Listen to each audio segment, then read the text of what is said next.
guilty of crime.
Hello, everybody. What's up? I'm Jay with Guilty of Crime. How you guys doing today? All right, you guys, do me a favor, hit that like button on your way in. I got a little bit of bad news. It's bad news because I don't get to stream live. I don't get to stream Maddie's thing live. We'll just say there's a conflict of interest in here. So, oh well. Okay, sorry about that. Okay, all right, let's go. Sorry about that. I was finishing up a text, so we don't get to do that, but we can watch YouTube live. I guess they're going to be streaming YouTube live, and I can go ahead and stream that on there. We can watch it through there, and well, we know the people running the Facebook group. They want, they're there. They set it up so that way, if they're streaming live through Facebook, then they can control the narrative. They don't want somebody on the outside filming. So I'll just take their stream and I'll film with you guys.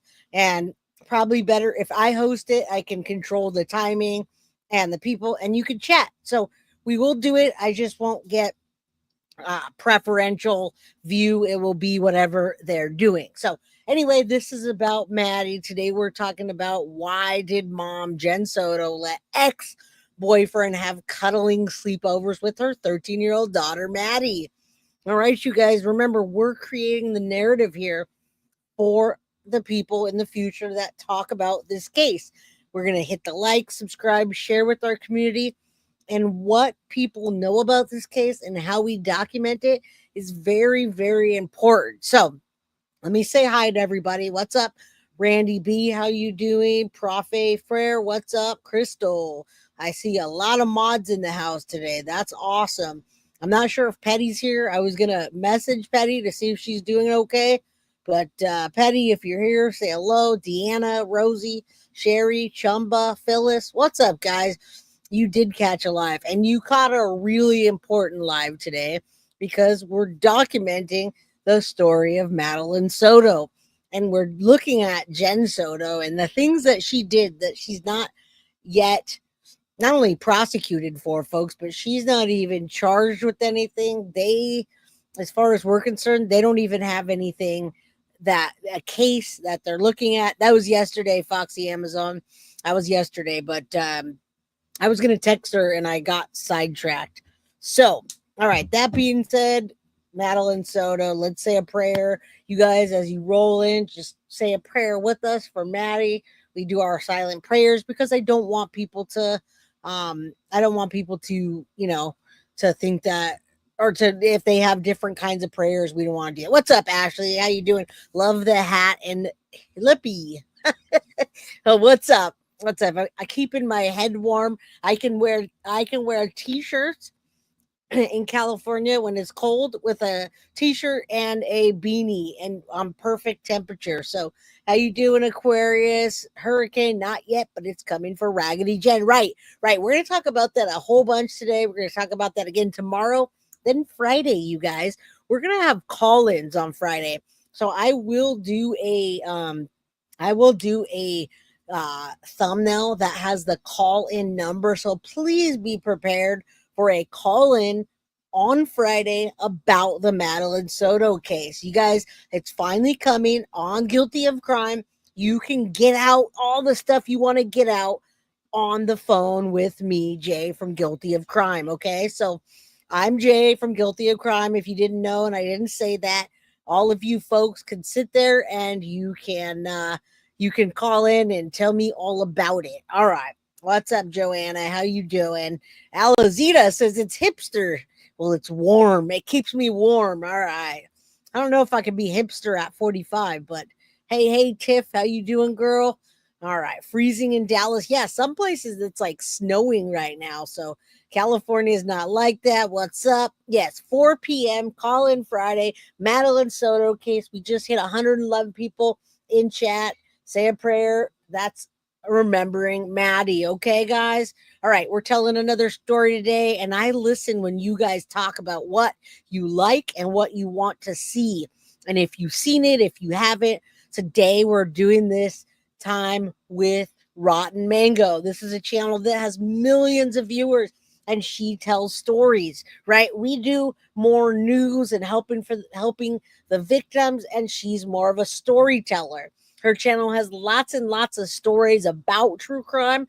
We tell the story of the victim and the people, but we're more of a news kind of thing. So Nancy Jean, remember for 4 months, we are ready for the Remembrance on Saturday. We all are. So I'm not going to let that stop me. I'm going to check out what they're doing on Facebook, and I'll stream it that way, you guys. All right. So we'll still stream through our channel. We'll just do it a different way because nothing stops us here, right? Hello. You guys also do me a favor. If you have the means to get yourself a membership, please do. I have a lot of members only content coming out and just out there already. So if you have the means to gift a membership, or you have the means, super chat, super sticker, Venmo, or Cash App, thank you guys. All right, let's get into it today. We're talking about Jen Soto having Cuddle sleepovers with Maddie and Stephan. Why is that? Why the heck did she do that? All right. I don't think so. Okay. You and Stephan, have you guys been intimate before in the past? Yes. So you're aware of what like his looks like and things like that, correct? Yes. Okay. Does this look like Stephan's penis to you? No. No. Okay. What about that? Possibly, yeah. Okay. If anything, it's not even the things I'm recognizing, it's the things around it. So it's the things around it that make you believe it's his penis? Yeah. Okay. Well, we have Stephan's phone. We have your boyfriend's phone.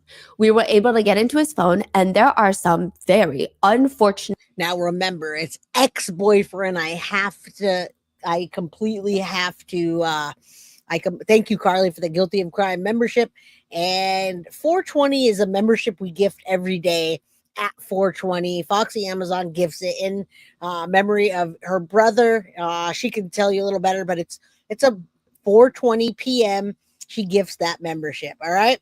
So, Army Mom, you caught alive. Yes, we're letting Rotten Mango tell the story, and we're going to fill in the blanks here because, as you know, Stephan Sterns is an ex-boyfriend. Scream it to the world. Stephan Sterns is and was an ex-boyfriend. And no, it's not Maddie's stepdad ever. All right?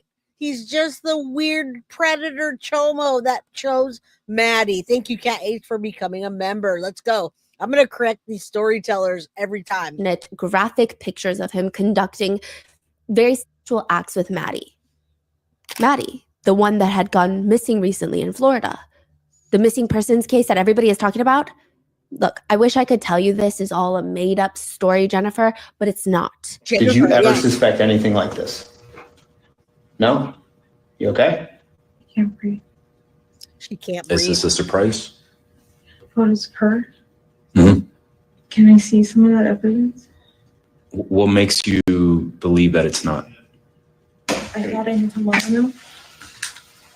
Okay, well, so our goal is we want to find Maddie. All right, listen, Maddie is no longer with us at this point in that interview, and Jen Soto did not. Let me repeat that. Jen Soto did not think she was going to get caught.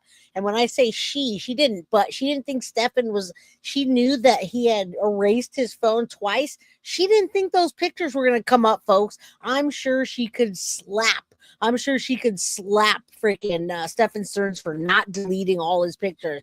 Thank you, Indy Isham, for the $1.99 super chat. Now, suspects always want to know what the evidence is. Of course, she wants to see the evidence. Show me more. Tell me what case you got over here, because that idiot didn't he didn't erase his phone. Jay could pass for 25. Thank you. I thought you said you were 25. I'm like, wait, what?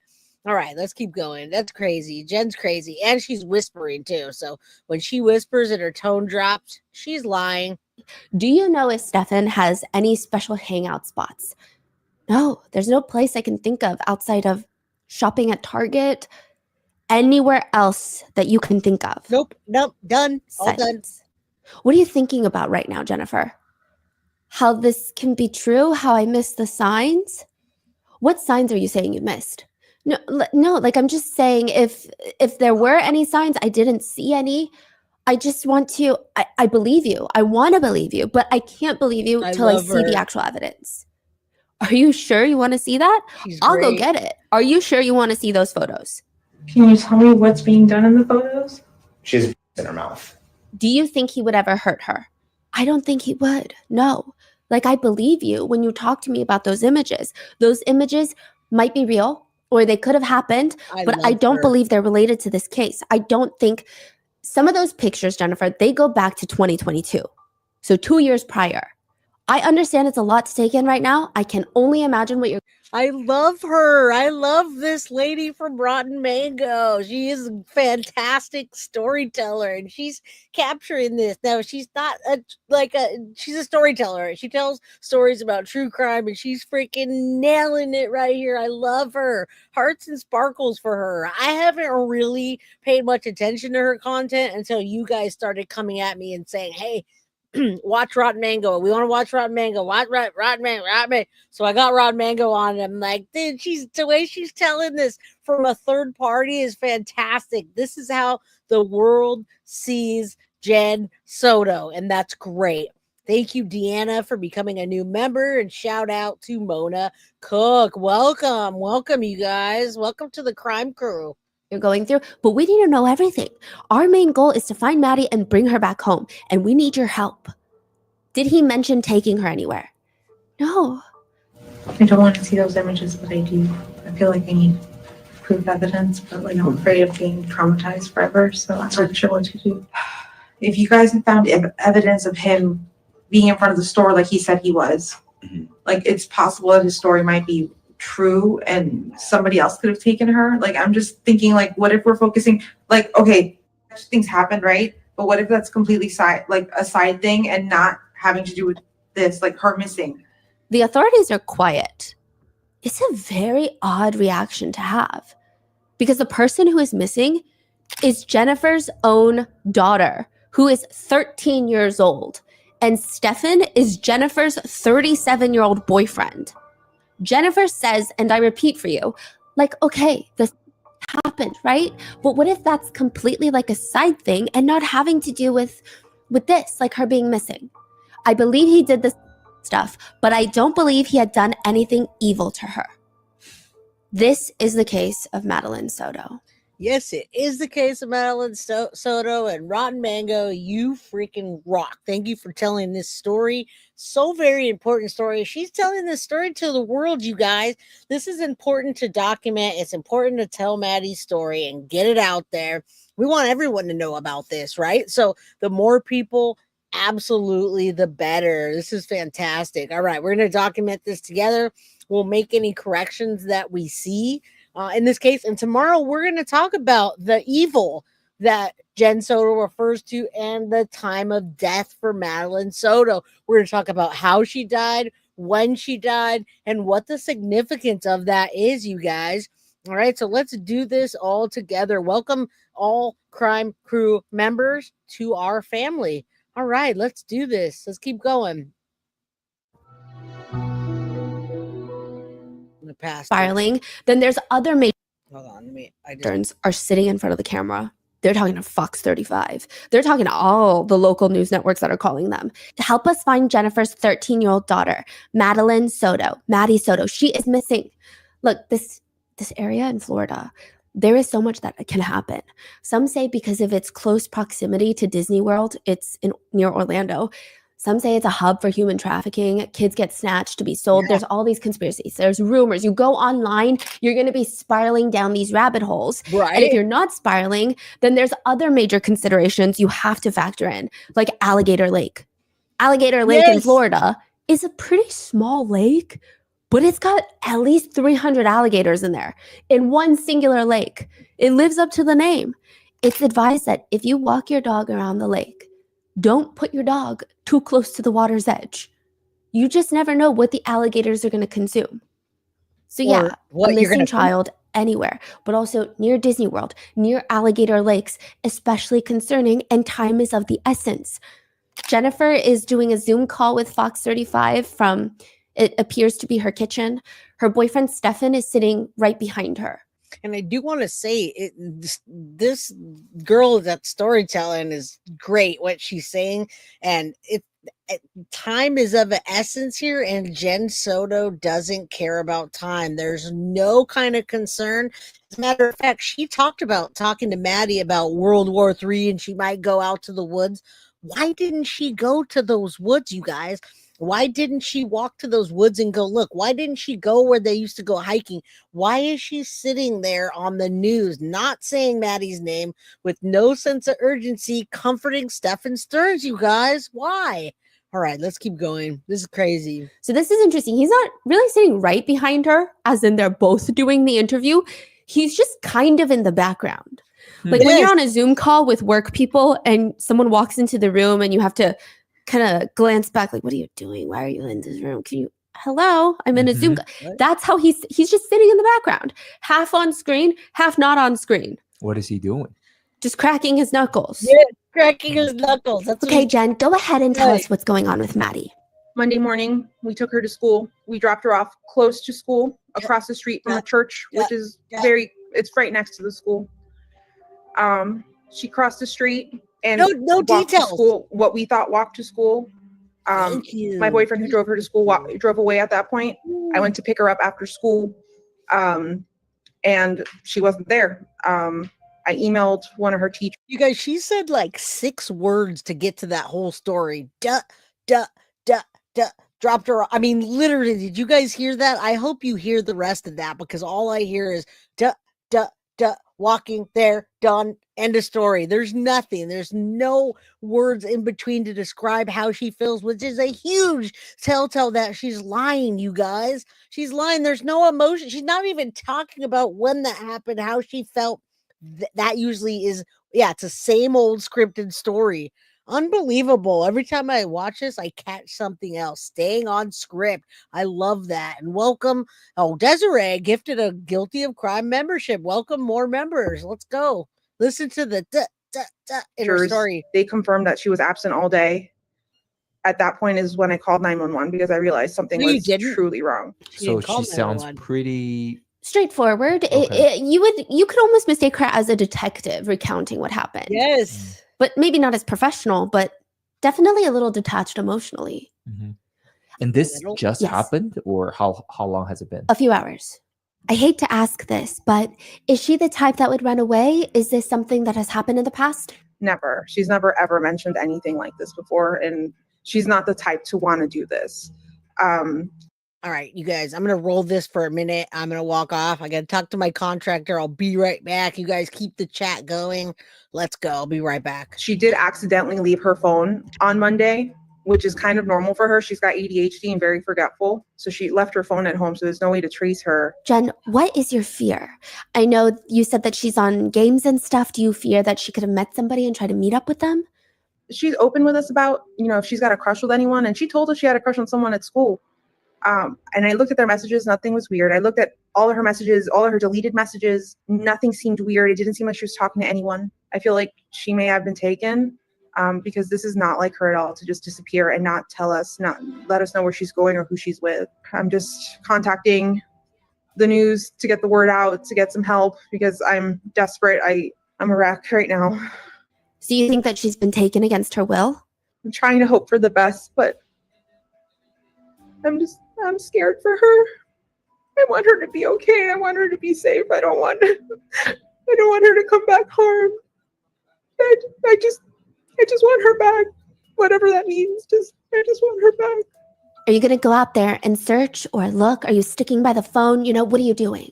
I'm staying at home, staying by the phone, hoping she just appears. I know my entire family is out looking. They've all spread a bunch of flyers. I've had people contact me that they've gone to the international airport to spread flyers, to Amtrak, to Greyhound. You mentioned ADHD.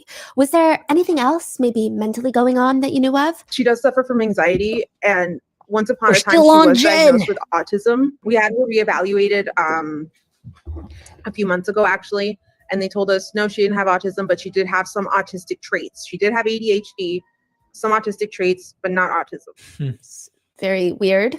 All right, I walked into this, you guys, and thank you for being here. She just used Maddie in the past tense. She literally just said Maddie had some autistic traits. She used to, or she didn't say it like she used to. She said it in the past tense. I hope you guys saw that. I'm going to go back for just a quick second.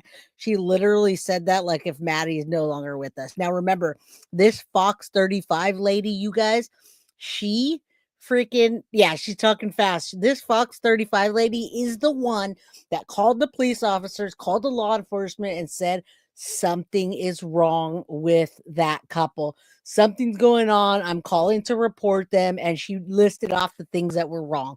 So I want you guys to know that. Thank you guys. Let's go. I know my entire family is out looking. They've all spread a bunch of flyers. I've had people contact me that they've gone to the international airport to spread flyers, to Amtrak, to Greyhound. You mentioned ADHD. Was there anything else maybe mentally going on that you knew of? She does suffer from anxiety, and once upon a time she was diagnosed with autism. We had her reevaluated a few months ago, actually, and they told us no, she didn't have autism, but she did have some autistic traits. She did have ADHD, some autistic traits, but not autism. Very weird. At the end of the interview, Jennifer shares a message that she personally has for her own daughter, Maddie. Maddie, if you see this, please come home. Please be safe. I love you very much. If you have my Maddie, please just let her come home. We just want her home. For such an agonizing situation, Jennifer seems to be, at best, holding it in very well. She's collected for the media interviews, maybe too collected. In another interview with WFTV Channel 9 News, this time the news station comes to her house to interview her. They set up a camera, and Jennifer is sitting there with a black hoodie on. She is almost vibrating. Think of your phone on a wood table on silent mode. Someone is calling you. It's just vibrating throughout the entirety of the interview. At first, I thought she was shaking, or the camera is shaking because of how consistent the vibrating is. But I believe, and I could be wrong, but if someone is shaking or shuddering, it's a very jerking motion. It varies in severity. Like sometimes it's a big jerk or a small shiver, or you're shaking and then you stop shaking, or you try to calm your nerves. But it is a pretty consistent, intense vibrating, which leads me to believe she is shaking her leg throughout the entirety of the video. Oh. Yeah. So it's not like she's trembling. She's shaking her leg aggressively. So I was trying to mimic it at my desk too. And I was like recording myself. It looks like shaking of the leg. Okay. This is what the news reporter asks. My first question is, what is your first and last name? And can you spell them both out for me? Jennifer, Jennifer, Soto, Soto. Mother? Mother. Jennifer, tell me how you're feeling right now. I feel like I can't breathe. All I keep thinking about is, where is she? Is she safe?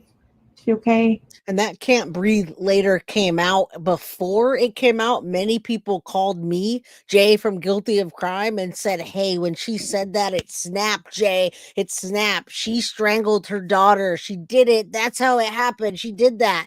And lo and behold, we find out a few weeks later that Maddie did in fact get her hyoid bone broken and she got strangled. So when Jen says, I can't breathe, and she looks up and she's picking up a story in her head is why she's looking up.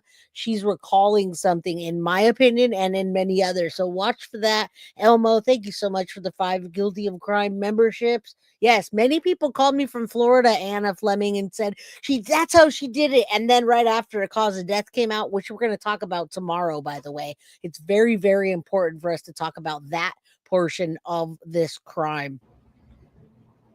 But we're all a wreck. My entire family is a mess. She recounts very quickly that Maddie was dropped off at her school by her partner, Stephan, so Jennifer's boyfriend, well, very close to the school. She says across the street, it's basically right next to the school, but she never made it to the school, was absent, vanished. But in the middle of her explaining, this is interesting.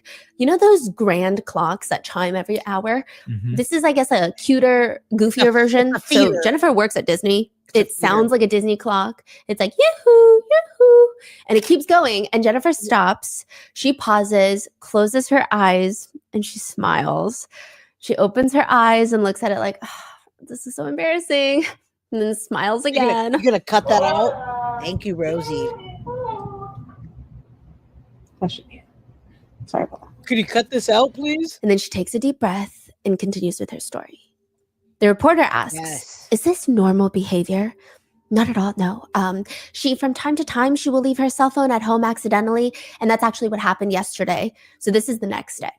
She left her phone at home. She went to school, and that happens from time to time. She has ADHD, but there's no way to track her because now I have, now the detectives have her phone, but this is not normal behavior, no. What are you thinking about right now? In my heart, I feel like somebody took her.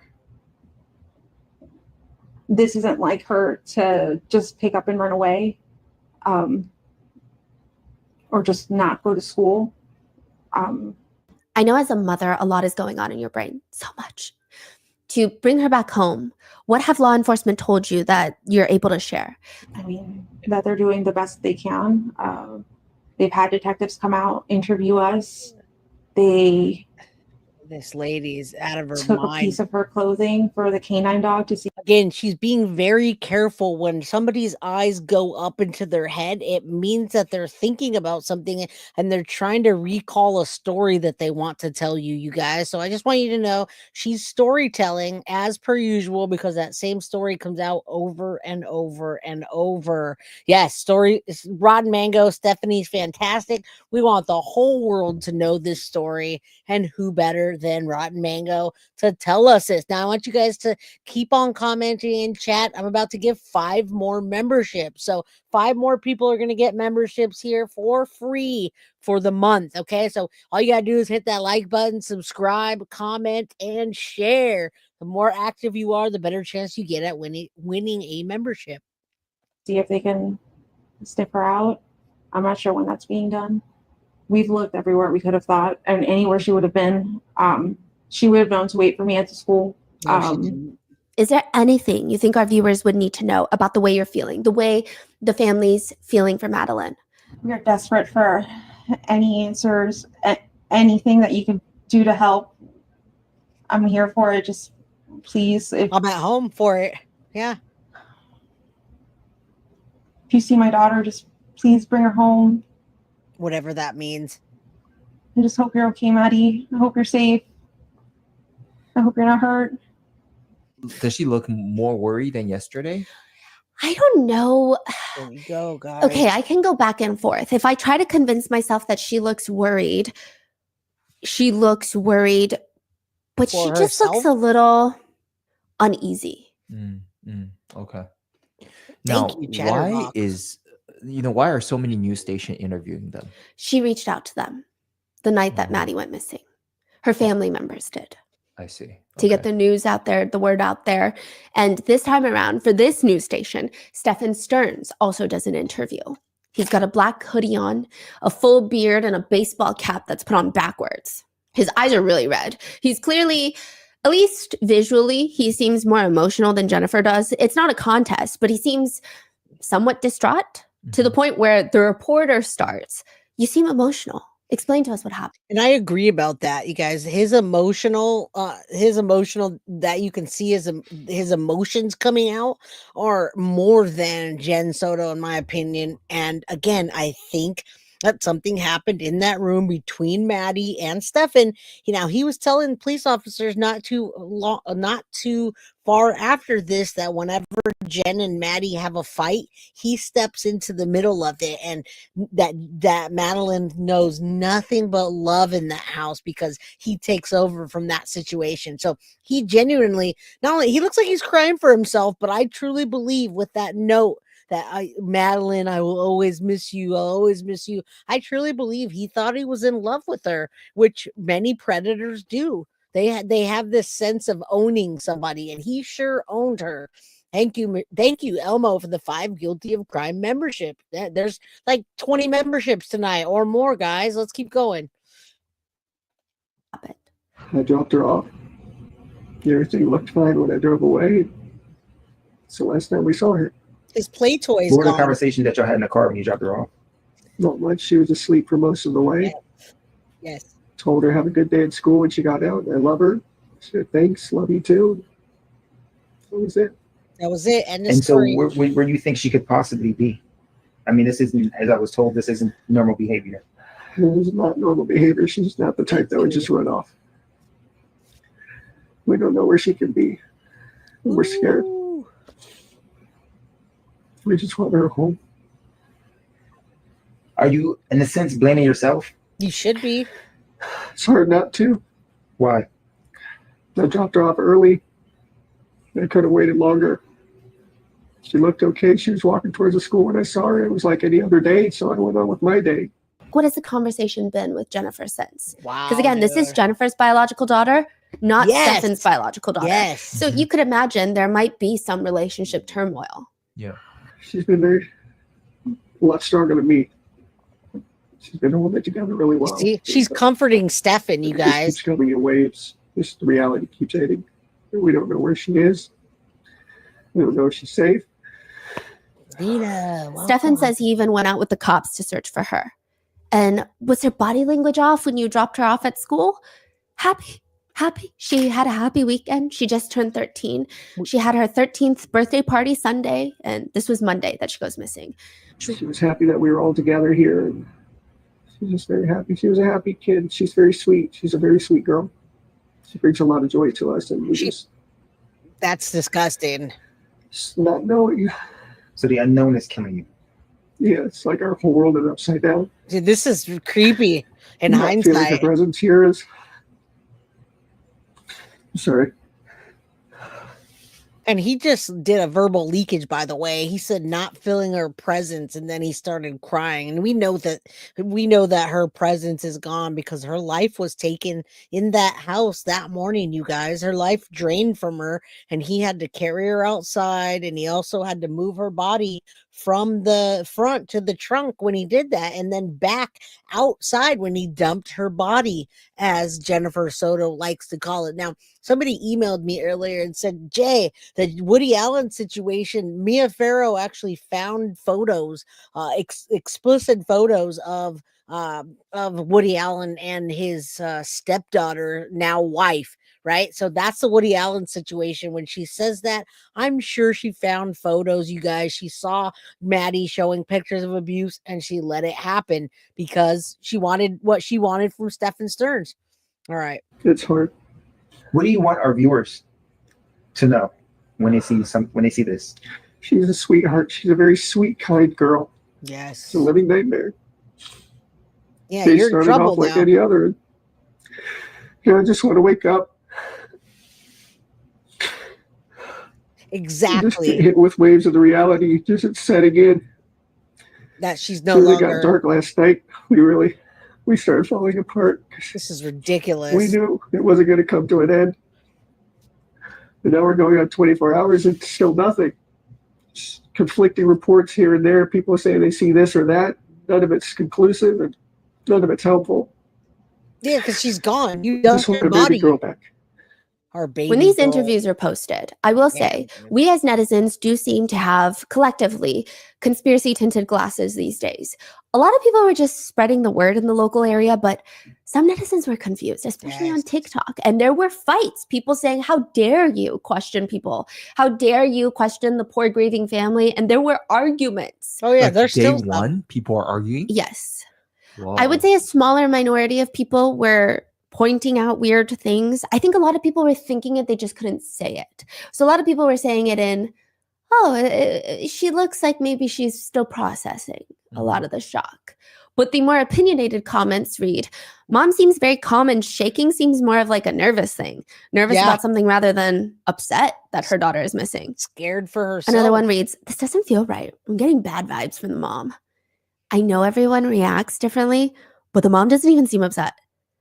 Others focus on the fact that Jennifer mentions that she did not attend her daughter's birthday party. So in the Fox 35 interview that I kind of shortened, she's like, oh yeah, I couldn't go because I was working. And the comment reads, how does a mother miss her own child's birthday? For 13 years, you've known to take this day off now or celebrate it when you're not working, because Sunday is not Maddie's actual birthday. It's just the day of her party. Right. I could never miss my kids' birthday parties. That's the comment, not me. I don't have kids. One comment reads, did he say she was a happy kid? Is that what the boyfriend just said was? Past tense. She's just very happy. She was a happy kid. Other comments read, if my daughter was missing, I would not be able to give interviews like this. I would not be able to talk without breaking down. I would not be able to sleep, nor eat, nor talk, or do anything. I would be driving around all night and day looking for my daughter. Crazy to even muster a chuckle about that little clock when your child is missing. I think the mother is actually smiling in the interview. It looks like she knows more than she's letting on. She's high as a kite. Maybe netizens are being harsh, though. I mean, I think the internet likes to see the bad in everything and everyone right off the bat. And maybe Jennifer is in shock during these media interviews because she's probably, hopefully, a lot more helpful to the authorities, right? Because these are just media interviews. Wrong. Because Maddie is 13 years old, the authorities have to rule out the potential that she is a runaway. Because the way they search for her, depending on if they think she ran off versus if they think she was taken, is very different. Jennifer is explaining there's just no way that Maddie would ever run away. Maddie just had her 13th birthday party the night before, and the next day she goes missing. She was happy. It's just that Monday was a series of unfortunate events. Jennifer was trying to sleep in, get some rest because she forgot to take her medication the night before. She's feeling wonky. She just started a new job. She's still in training. Stephan is taking Maddie to school that morning, but he forgets his phone. He spends a good chunk of his morning waiting in front of the vape shop to open after he drops Maddie off, but they never open. And later he gets a flat tire. Monday's a mess. Yes. So the police are like, okay, run us through the day. Run us through Monday morning and everything that happened. What time did you wake up? Jennifer tells the authorities. I'm going to say around 8 o'clock in the morning. Stephan came into the room and was trying to put the leash on the dog. And I got up to try to help him with it, but Stephan got it and walked him and told me to go back to bed. So I went back to bed. Okay. I heard people in the kitchen. I'm not sure exactly who because I do have roommates. See, I know she walked into the kitchen, into her bedroom to get ready and all that because she left her phone on her dresser in her bedroom. And I know she did that while she was getting ready that morning. No, what is And listen to her telling an alibi for Stephan Sterns right then and there. She says, I know she did that. She left her phone because she was getting ready, folks. This is a 110% lie. And her covering for Stephan Sterns. She never saw her that morning. She doesn't know what she was wearing. And no, Maddie didn't leave her phone on the dresser. She wasn't alive sometime late in the night, early in the morning. So right then and there, it's a huge lie. And she's trying to be Stephan Sterns' alibi at this point. All right, let's keep going. Watch out with the troll spray, guys. Watch out. I see chat a-flying and trolls a-coming. So please watch out, mods. considered her bedroom? Where at? In the living room. Okay. We've got like a little wall partition, and she's got a bedroom in the living room. It's got a bed, a dresser, a desk, and a TV. She doesn't sleep there though. She just hangs out there during the day. That's her space. Okay, what time did you wake up on Monday? Well, Jennifer's thinking back and she says, okay, so Maddie's classes start at 9:30, which means they usually do drop off. They leave the house at around 8:50. She checks her alarms. I'm pretty sure I woke up that morning at like 9 o'clock in the morning. And then I left the house at 9:30 in the morning. So Stephan drops Maddie off. All right, now pay attention. I'm going to let her talk for a little bit. Pay attention to the overly vague timelines of Stephan Sterns and the unusual details in Jen Soto's story. Stephan Sterns is unusually vague, couple words and any time between 7 and 7:30, and Jen Soto is like, she's like, oh, it was 4:15 or 4:08. I mean, Jen is just into the details of the things and Stephan isn't. So both of them are deflecting in their own way, but they're both doing it together. They're still doing it together. Yeah. Attention trolls. We got Foxy Amazon. She's going to strong arm you if you come in here. All right, let's keep going. Mm-hmm. Jennifer wakes up at 9. They're already out of the house. Then at 9:30, she leaves the house because she has a doctor's appointment at 10:15. And it took a while. They did the blood work. I think I got home somewhere around Yes, ma'am. 11:15. But when she gets back home, Stephan is there. And the two of them just spend like an hour catching up about their mornings. And she says Stephan was filling her in on how the two of them had left early to go to school. Maddie had woken up early and he decides, let's go to McDonald's. Yes. And that was the plan. Jennifer knew this was the plan, that he was going to take her to McDonald's, grab breakfast. And Jennifer says, but on his way to school, she was very sleepy and wanted to sleep in the car. She said that she did not want to go to McDonald's. She just wanted to be dropped off. And he let me know that he had left his phone at home because I had called him multiple times and he hadn't picked up. He left his phone at home by accident, went to the vape shop after dropping Maddie off, but they didn't open for some time. So he waited for quite a while in front of the vape shop, but they still didn't open. So he finally gave up and came home. They hang out for a little while. He then leaves again to run some errands, hit up the vape shop again, then go to Target, a place called... Now, you guys, I'm so curious to know, and I wonder if it's ever going to come out, you guys. I really want to know, why did Stephan Sterns come home? Unless Jen Soto was that heavily involved. Listen, guys, there's no reason for him to come home. He was already on 192, already out there by the shop. He already could have kept going. But can I tell you what? Why didn't he keep going that morning? Why did he put the body in the trunk and go back home and sit down with Maddie or Jen Soto with Maddie's body in the trunk? Because he didn't know where to go and he didn't have his phone, you guys. So Jen couldn't text him and say, hey, go out to St. Cloud, she couldn't leave that message on his phone that told him where to go, because if she did that, that's evidence that Jen Soto knew where he dumped the body. So if Jen Soto is not guilty and has nothing to do with it, you guys tell me why Stephan Sterns went all the way out on 192 and then freaking came back, talked to Jen, erased his phone, and then hours and hours later he went back. It's because he didn't know what to do.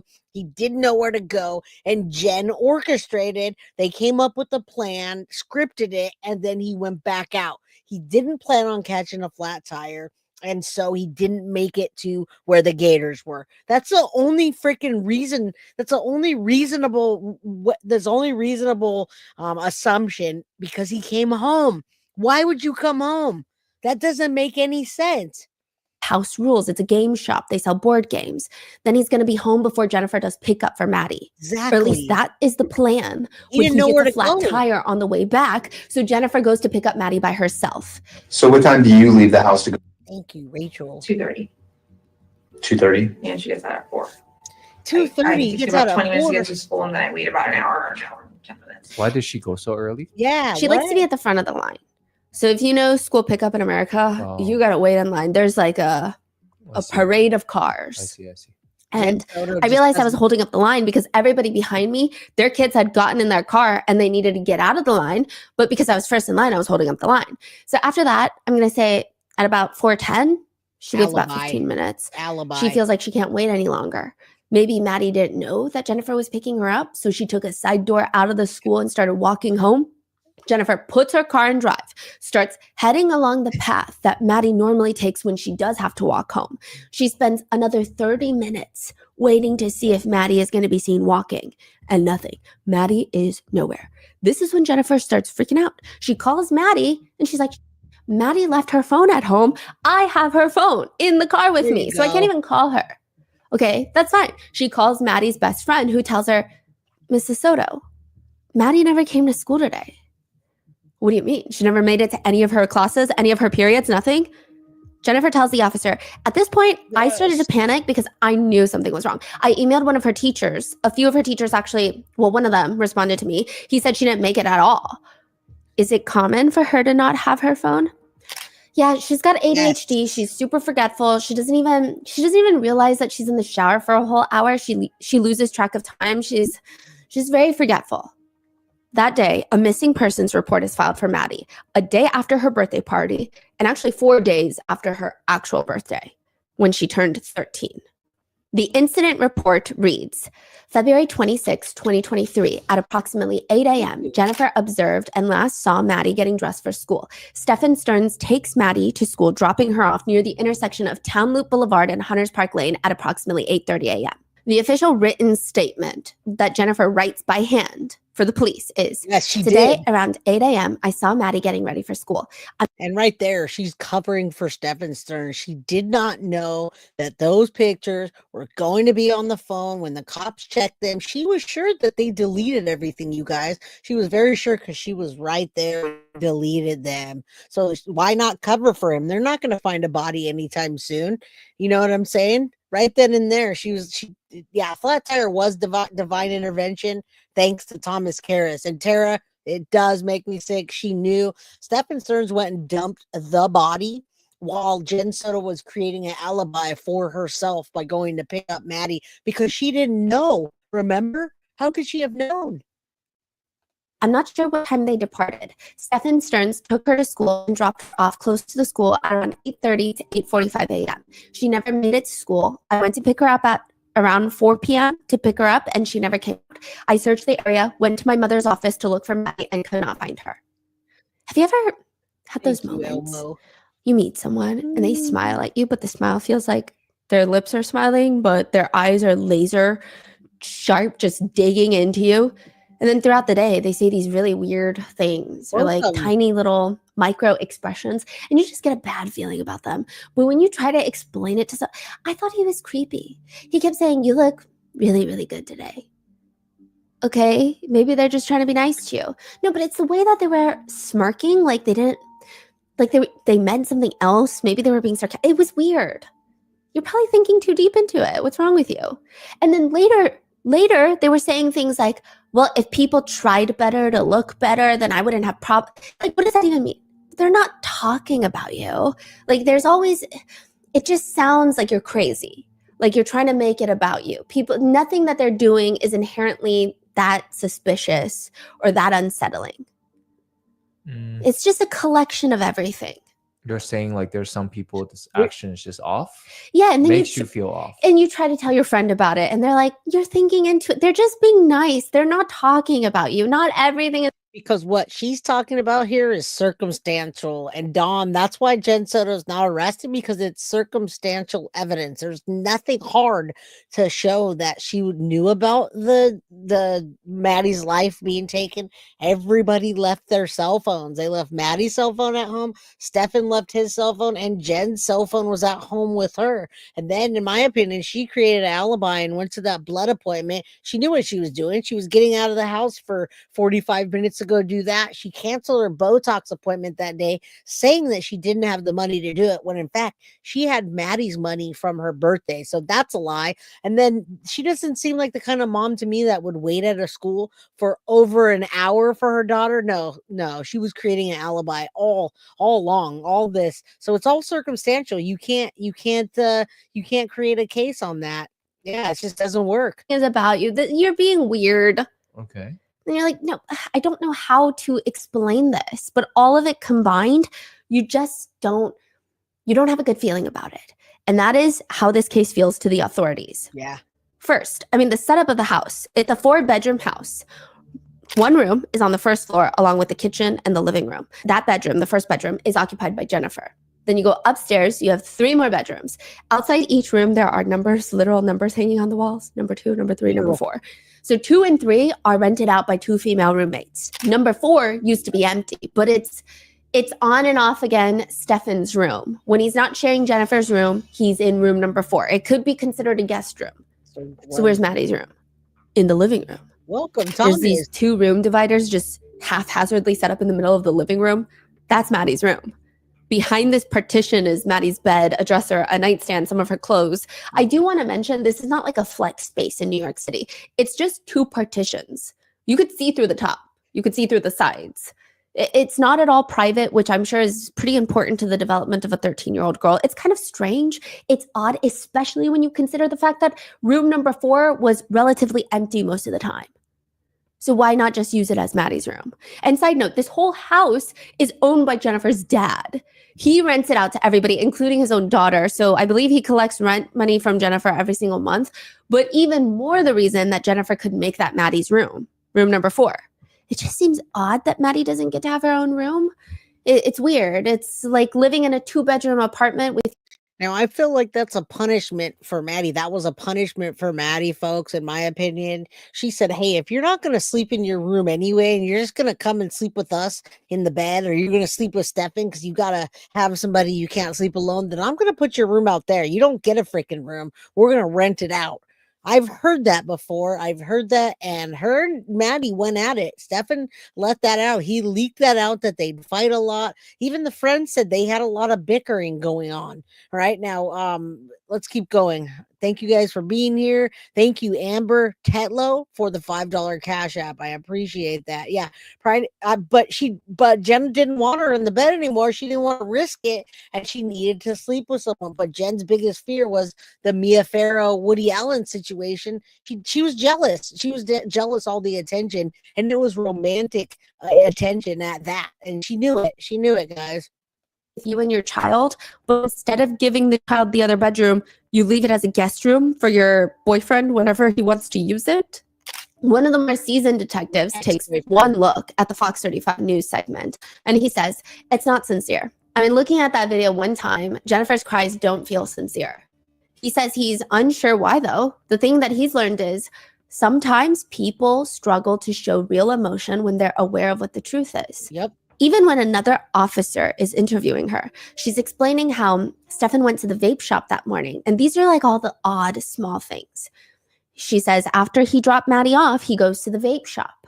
Do you want the name of the vape shop? The officer is like, yeah, I mean, if you have it off the top of your head, but I'm sure we're going to talk again soon and we'll have more questions. No, I'm just saying, because that might be helpful if you guys, want to see like surveillance or anything. Maddie would have already been dropped off. If you're looking for missing Maddie, why would they need surveillance at the vape shop? So that almost coming from an angle of, to verify if my boyfriend was actually there. So it's like covering for the boyfriend. Like if you want to check on my boyfriend, then go check the, Meanwhile, we're searching for Maddie. And that is time of the essence. Why would you want the police to waste their time looking at vape shop CCTV when I'd be like, can you check every single... Sorry about that. But by the way, you guys, if I do say a name on Cash App, nobody knows who it is. So as long as you don't out yourself in chat, and I apologize, just don't say anything. I'll just say first names. When you guys Cash App me, I'll just say like Amber or Jennifer or whatever. But if nobody knows who it is in chat and they don't know your name, they won't know who that is. So sorry about that. I apologize. Yeah, just don't say anything if that's you. I get Cash Apps almost every day, and people don't know who the person is because their name is like Mr. Beer, and Mr. Beer could be, Mr. Beer's name could be Rhonda Sanchez for all we know. So we don't know. So I apologize. All right, let's keep going. Camera near the school, near the drop-off point, not the vape shop. Who cares about the vape shop? Yeah.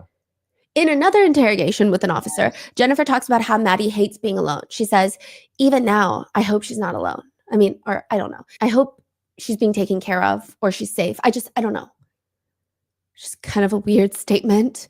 And there are just other small, strange little moments that make the officers go, what is going on? They just pause. For example, when the officers want to go pick up an article of clothing that Maddie has worn that has her scent for the dogs to track, Stephan offers, what about a pillow she likes to sleep on?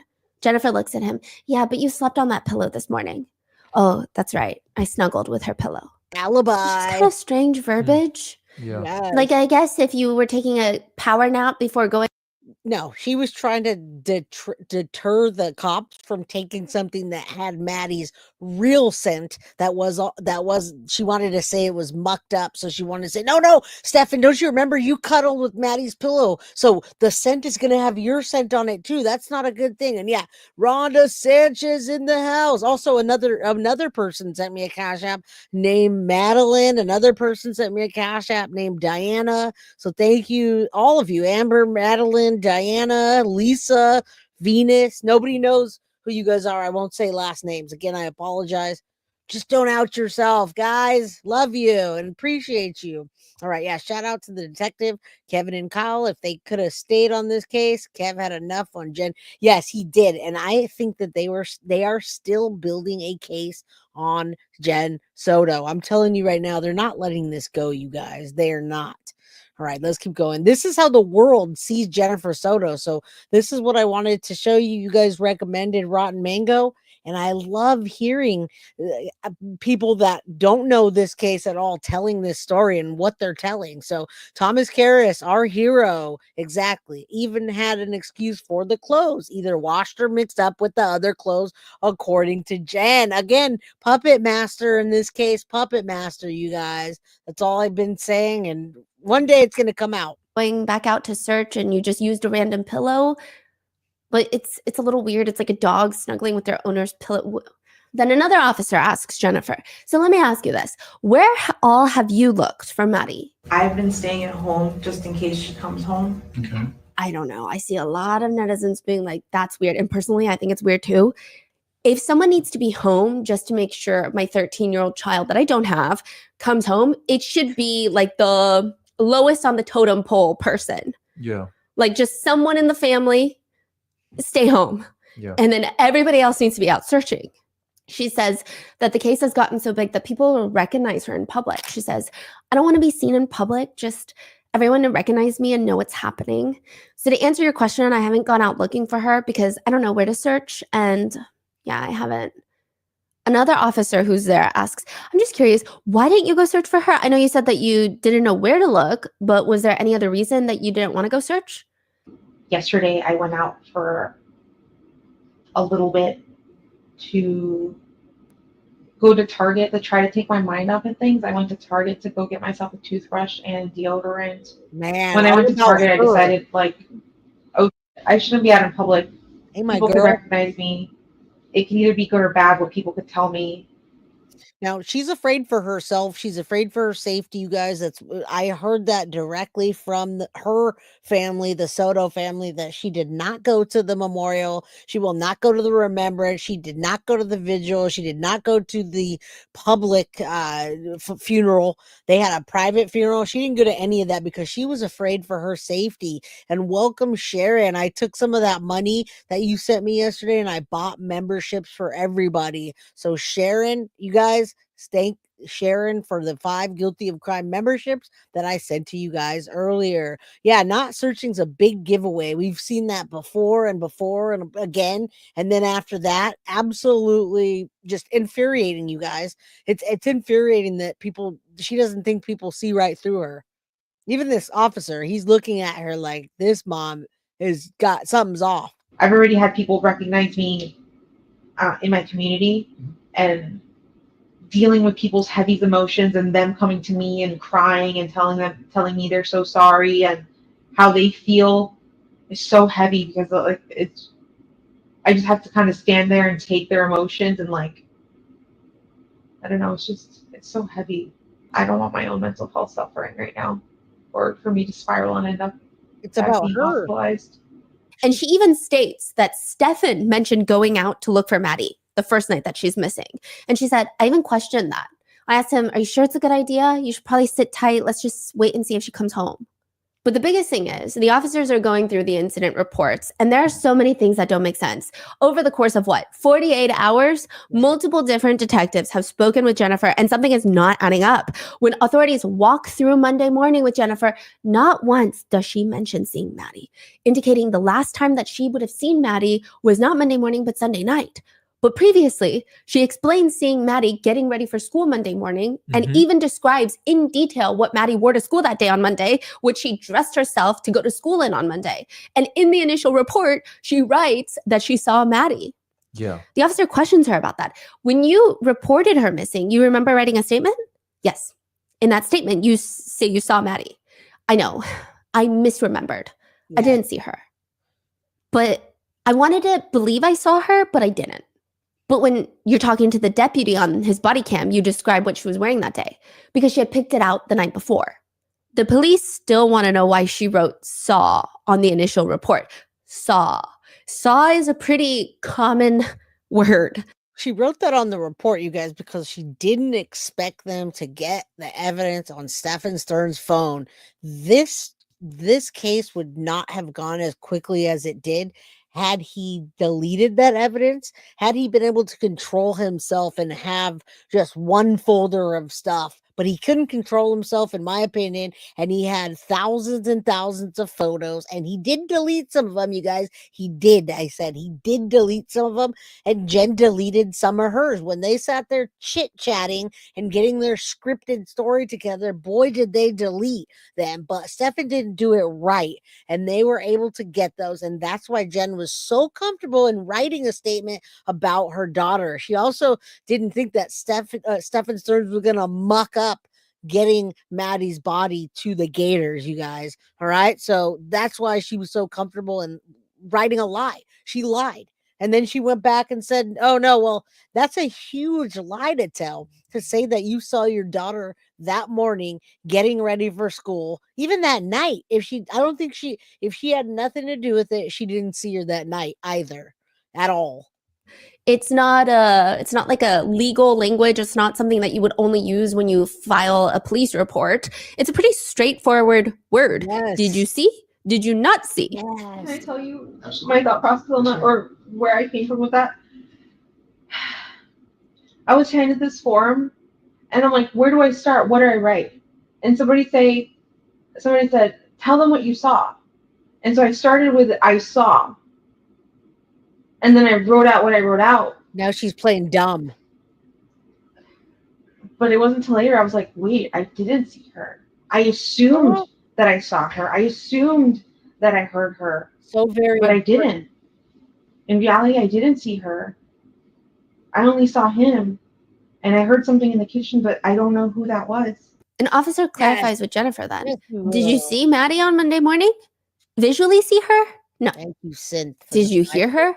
I heard many people in the kitchen. I'm not sure if it was my roommate or Maddie specifically. When's the last time you saw her then? Saw her? I'm going to say Sunday night. Heard her? I heard her Monday morning getting ready for school.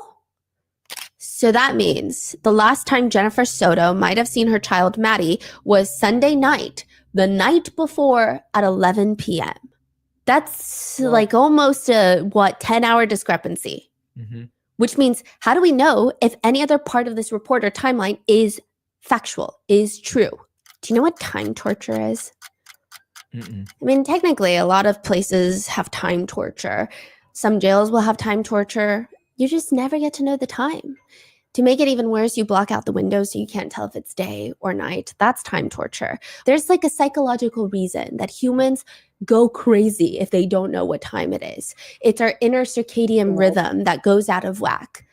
But in this police interrogation room, there's like a weird, I don't know if it's intentional, but the clock is perpetually frozen at 2:54. You don't know how long you've been talking to the authorities. You don't know how long they've been grilling you because you look up at the clock 3 hours later, perhaps 4, it's still 2:54. Wait, is that something you noticed or someone pointed it out? Yeah. A lot of netizens also noticed. They're like, that clock is weird. Is that intentional? Yeah. It feels intentional. Jennifer is sitting in the middle of the blue couch, like right at the crack of the couch cushions, like in the middle of a 2-seater couch. I wouldn't say that she looks comfortable per se, but she doesn't look uncomfortable. She's all the way leaned back. Do you guys have tissues? One of the 2 detectives in the room gets up, grabs her a roll of tissues. Thank you. She places them on the couch without using them. No. She talks about her experience being a mom. I was hyper vigilant as hell, as a mom, because I was like, never trust a man, never trust anyone, not even my dad, right? Like, never trust anyone. I grew up being told, never trust a man. My mom put that in my body, never trust a man.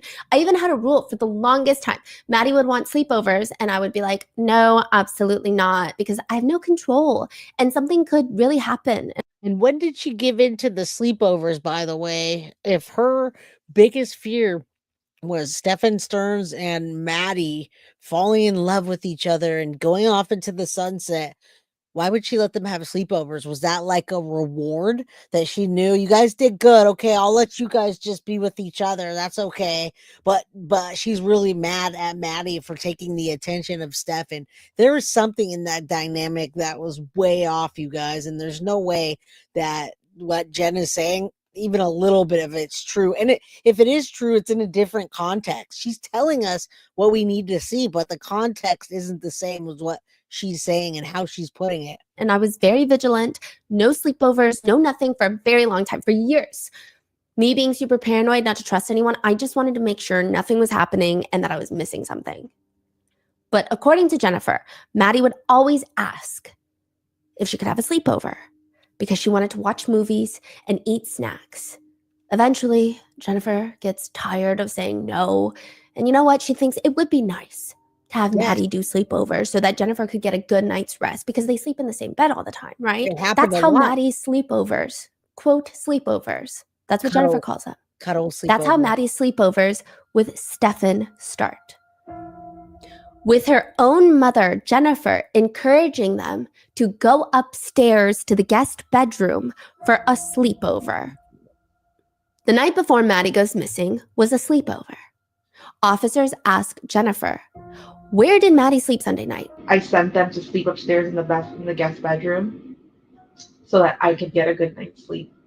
So she's explaining that normally it's the three of them on her king-size bed. But the order, that's already, I'm calling somebody, okay? I'm already calling somebody, but the order of the sleeping arrangements is even weirder. It's Stephan, Maddie, Jennifer. Yep, right in the middle. She says, we were all going to sleep in the same bed together, but I needed some good sleep. And I got a new job recently and I haven't been well rested. And I needed some sleep. So I asked, hey, can you guys go to the guest bedroom upstairs? I know that he was going to get her ready for bed. So I sent them upstairs. And now, this is how the world sees it, Flora Dubia, however you say that, excuse my pronunciation. This is how the world sees it. This woman from Rotten Mango has, over 1 million followers. I don't know how many, but a lot. And she's telling this story, not with the casework and the affidavit. She's telling this story based on the news that she's seen and the media. Okay, so there's a few discrepancies like about the ex-boyfriend, boyfriend, stepdad, whatever. But this is what the world sees when they see Jen Soto, you guys. What she's saying is how people see it. Now, we're so deep into the case and we've gone back. All right, Flora W. All right, cool. Flora W. Okay, cool. Thank you. All right. So this is how the world sees it. And I love to see other creators' perspective that aren't into true. They're not true crime like news people. They tell the stories. This is what it is. I don't know. You say, I don't know how I missed this woman. Yeah, well, you guys, that's the great thing about my channel is I bring lots of content over from other people's channel and hopefully I can collaborate with them one day. But if not, you guys get to see all the other creators and open up your mind to all these people and watch the videos and have lots of content. All right. Yeah, this is definitely not her first rodeo. Absolutely. She's got millions of subscribers and she does a fantastic job. I love her storytelling. And I went to bed. So the reason that you sent Maddie up with Stephan is because you started a new job at Disney. I just started a new job, front desk, and I hadn't been sleeping well. I take psychiatric meds every night for my bipolar disorder. Now, side note, any criticism against Jennifer is not to stigmatize her mental health. And I think to even say, oh, well, she has bipolar disorder. I see a lot of people with bipolar diagnosis get very upset on Reddit because they're like, I have bipolar disorder and I'm a parent. And I assure you, this is not a reaction of her mental health. This is not a normal reaction. Just keep that in mind. When I went to take my meds, I realized, oh my God, I forgot to take my Saturday night's meds, which is why I felt so weird and so abnormal and not myself Sunday while I was at work. Everyone at work noticed I was acting different. I realized I forgot to take my meds, and I said, "You guys." Again, I'm gonna speculate that she was acting different, and she's telling the officers that the people that they interview, including the coworkers, they're gonna say Jen Soto was acting different that day. No, not because she was new to the job and she was training. No, she was acting different because she didn't take her meds. No, she was acting different because something was going down. Something had gone down. That's why she called Stephan Sterns and said, I need you to get down here right away. There was a phone call on that Saturday of her telling Stephan that she needs him to come down. Now, she tells people that she called him and said, I need you to come down because she needed a babysitter for Jen that week. But that's not the truth because Maddie was already with her grandma. She could have stayed with her. She could have done she had a lot of options. So something happened. And there's also a reason for premeditated murder, folks. There's got to be a reason that the cops have the evidence that they're calling it premeditated. All right. So I don't know what went down with Stephan and Maddie in the room that night, but the law enforcement have something. I need a good night's sleep. I need to take my meds. Suggested that we all sleep together in the same bed together, but not the easiest person to sleep with. She rolls around, she punches, she kicks. Is it normal for both of them to sleep in the same room? Sometimes when I really need a good night's sleep, I'll send them upstairs. But also a lot of times we will all sleep together in the king size bed, all three of us. Or sometimes Stephan will go upstairs. Maddie and I will sleep in our bed alone. It just really depends on what's going on, that night with our schedules and what we're doing. So this is when the police just found out about this crazy sleeping arrangement. Yes. And the police are like, what the? So she talks to multiple officers, and every single time, personally, I think she hesitates every time she brings it up. She tries to make it sound, this is my personal opinion, she tries to make it sound as normal and natural as possible. But I feel like she always has this let me explain type of feeling to her statements. And every single time, all the officers are like, wait, let me get this straight. What are you talking about right now? And are they investigating her right now, or they're trying to get an understanding about what happened? They're trying to get an understanding of what happened. And this is immediately red flag. Oh, what's going on? Huge red flag. Okay. Huge. Now, the weird thing is, Jennifer doesn't even have work on Monday. She's off Monday and Tuesday. Mm-hmm. But I guess she really needs her sleep. She sent her 13-year-old daughter to go upstairs with her boyfriend, straight to room number 4. That room is relatively empty except for a few things. 37-year-old Stephan, 13-year-old Maddie, a gun in the dresser, and a tube of masturbation cream. Yep, a bottle. A woman named Mary calls into the police station. The case that's been all over the news, the case of Madeline Soto going missing, the missing 13-year-old girl, she knows these people. That guy, Stephan, she dated him briefly when they were both working for Disney. So they all worked for Disney at one point. And she's like, I was dating him. It wasn't a serious relationship. They were intimate from around December 2022 till about May 2023. They were not life planning. Like, nothing about this relationship was serious. Wait, I thought Stephan? Yes. Is it Stephan? Stephan. Dated Jennifer for 7 years. On and off. Okay. And what's crazy is when this takes place, they're not even dating. They are broken up. So she sends her daughter upstairs with her ex-boyfriend. I mean, not that boyfriend would make it any better, but yeah. Wow. Just another clarification. And you guys know she played that up for the camera, right? She played it up for the camera. They're not even affectionate. Everybody said they weren't affectionate. And even when they were together, they didn't show affection. And she's rubbing on Stephan and they're acting like, and she does tell the officer, she writes it in her statement and tells the news that that's her boyfriend, because you know how bad that would sound if she said that they weren't even dated, they were broken up, but she sent her daughter look like this. Stephanie, she's like, wait, what the heck? Look at that. She sent her to bed with her ex. What? She'd been doing that for years and they weren't on again most of the time. Wyatt, you can get your beanie at Zoomies. Go to zoomies.com and get a beanie. All right, let's keep going. Good. Mary does not want to think of a strong future with Stephan. I mean, to put it bluntly, Stephan has a has a hard time staying erect. She's not shaming him, Yeah. but in one occasion, this is important. She tells the police this because she thought it was that pertinent. Stephan wanted to try to get excited, if you will. Why is that? This is so out of nowhere.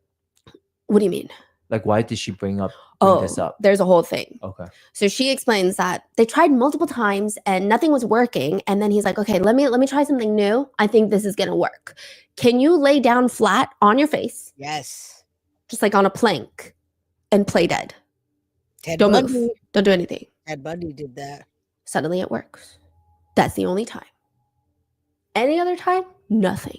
In fact, this is where Mary thinks, okay, that alone, not that crazy. We're not judging anyone. But she would ask Stephan to spend the night, and he would absolutely refuse. I need to go sleep at Jennifer's house. Mary's still confused. Like, what do you mean you need to go sleep at your ex-girlfriend's house? What do you mean by that? You guys are broken up. That doesn't even make sense. What do you mean? He says, oh, it's because I need to cuddle with Jennifer's daughter, Maddie. Otherwise, she can't fall asleep. Oh, he was Whoa. throwing it out there. You Again, guys. this is not his daughter. It's not like, oh, I got to tuck my kid in bed. Otherwise, she can't fall asleep. She gets upset. It's throwing his that bait. ex-girlfriend's daughter, who is also not like a 2-year-old. She's 13. Like, this is also weird. But this is a few years ago, right? This is a year ago. Okay, so she's 12. Yeah. Or Wait, you guys never heard of that, Patty? He absolutely told a girl that he was just starting to date that he needed to go home and sleep with Maddie and cuddle with her because she couldn't fall asleep. He also told another one, if not the same one, that he would walk out of the bathroom and be nude. He also talked about getting a woody. He'd get an erection and it would be right in bed next to Maddie. In my opinion, he was throwing the bait, hook, line, and sinker, but she didn't take the bait because she was disgusted by it. I'm telling you, when Stephan and Jen were on again, off again, when they were off again, he was out there trying to groom other women. He only targeted women that had children, and predators, that's what they do. So he was throwing out the rod and seeing what he could catch out there. Otherwise, you don't tell somebody that. Yes, this too, the playing dead thing. That's what Ted Bundy did. Ted Bundy would tell his girlfriend to play dead, lay there, don't breathe, don't even move, act like you're dead. Jeffrey Dahmer, same thing. He could only get excited if they played dead. And in fact, afterwards, he took their lives. Then he did the necro thing, just like we speculate that Stephan Sterns likes. All right. Kate J received a gifted membership. Thank you. You're very welcome. Welcome to the Crime Crew family. We appreciate that. Sharon says, I personally played like I was sleeping. It's a nightmare, right? Many times Maddie was derugged up, and so she didn't play that way, but he loved over medicating her. And now we know why. Yeah, 11. 12. Okay. Yeah, but like also not her biological dad, no familial relations. Yeah. And also he's not a stepfather. Mm-hmm. I don't know. A lot of, I don't know because I don't have a stepfather and I'm not in a blended family like He that. said cuddle. He said cuddle. He didn't say read a book or do a nighttime routine or we have to keep a schedule. It didn't seem parental. Mm-hmm. It's very weird.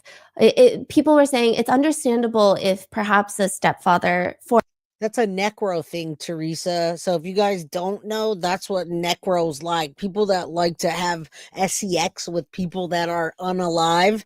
That's what they like, because them playing dead, them not breathing, the predator, the monster, the person that attacks them, they want full control over somebody's body without them doing anything. That's what that means by play dead. They're into that. All right. The pillow thing, that was a total red flag. There's so many. Yeah. Bundy visited his victims that were already gone, and yeah, you're in green, you want a membership, girl. Yeah, it's a power and control thing, and they can't get off without it. Now I don't want to call anyone out, but Sammy, thank you for the Cash App 3333. That's a huge angel number, so thank you so much for that. All right, and again, I don't want to call you guys out on Cash App. I'll just use first names. I don't even know who Sammy is, but Sammy, I appreciate you. Thank you. forms a parental bond. So it's like, okay, even though we're broken up, I want to make sure that this kid's life stays stable. Yeah. That's not this vibe. Yeah. She's like, what are you saying right now? That is weird. And it gets more perverse. He starts chuckling, like he's reminiscing. She's like, why are you laughing? There's this one time, he explains, that he was sleeping in the same bed Yeah. as Maddie, and he Yeah. wakes up and he's having a exciting reaction. Mind you, this is the man who cannot get it up. Mm-hmm. And he's like, oh yeah, it was up. So I had to turn tells her around. that. He tells Hee. her that. And she's like, is this some sort of, I mean, he's laughing. Is this a joke? Is this real? Did this happen? Even if it is a joke, that's so alarming. If it happened, it's even more alarming. What? Mary breaks up with him soon after and is just so thrown off by the whole thing. Forgets about it. This is on the news and she's calling the Nope. cops like, hey, Nope. I don't know. Something is weird. Something's weird. About him. Yes. Soon after, just like Mary, another person is watching the news on what's going on. Maddie's case is getting a lot of attention, and this man is sitting there watching the TV, very confused. Jennifer and Stephan are doing interviews, and Jennifer is talking about, my partner dropped my kid off. My partner did this. My partner did that. My boyfriend. And this guy is like, I know that they're broken up. Like, I know these people. He says it's so odd. Why are they going around being my partner this, my boyfriend this, my girlfriend this? He reports to authorities. What's even weirder is when they did break up, Stephan seemed really distraught. Not that he was losing Jennifer, but that he was losing the, quote, bond he created with Maddie. And at the time, I guess this man tried to chalk it up to a parental bond because he had been in Maddie's life since she was 8. Very Just true. keep that in mind. But now it's strange. 6 or 7, actually. Who is this guys. man? He's a fellow gaming friend of Stephan's. Thank So they you. met through a board game, but they're not actually friends. They have this one shared hobby, a niche interest. So it's like meeting at a hobby club. Okay. And he's like, I don't know this guy that well, but he's weird. Is he reporting this as well? Yes, to the police. They're calling the police. They're being very proactive. Wow. So the police decide, okay, let's go talk to Maddie's 7th grade counselor. The counselor is informed that Maddie had ADHD and had a hard time focusing. This is how they're explaining it, that Maddie had anxiety and panic attacks. She would meet with Maddie a few times during the school year to check in and do these little check-ins with her. But if Maddie ever needed anything outside of those check-ins, Maddie could come to her. She has normal conversations like any other teenager. It's not until Maddie brings up Stephan and she tells her counselor, I don't like him. He's weird. That's a good question. What do you mean he's weird? Can you explain more about that? He just eats all our food and hangs out in our living room. Just makes me feel uncomfortable. That's all. But when Stephan moves out at around November of 2023, so this takes place February of 2024. He moves out 4 months prior to this, which then you're like, okay, how are they doing sleepovers? Stephan would periodically visit for weekends, for weeks at a time. And again, he and Jennifer are not dating. So it's extra weird. Maddie tells her counselor that because Stephan is moving out, she's really happy about that.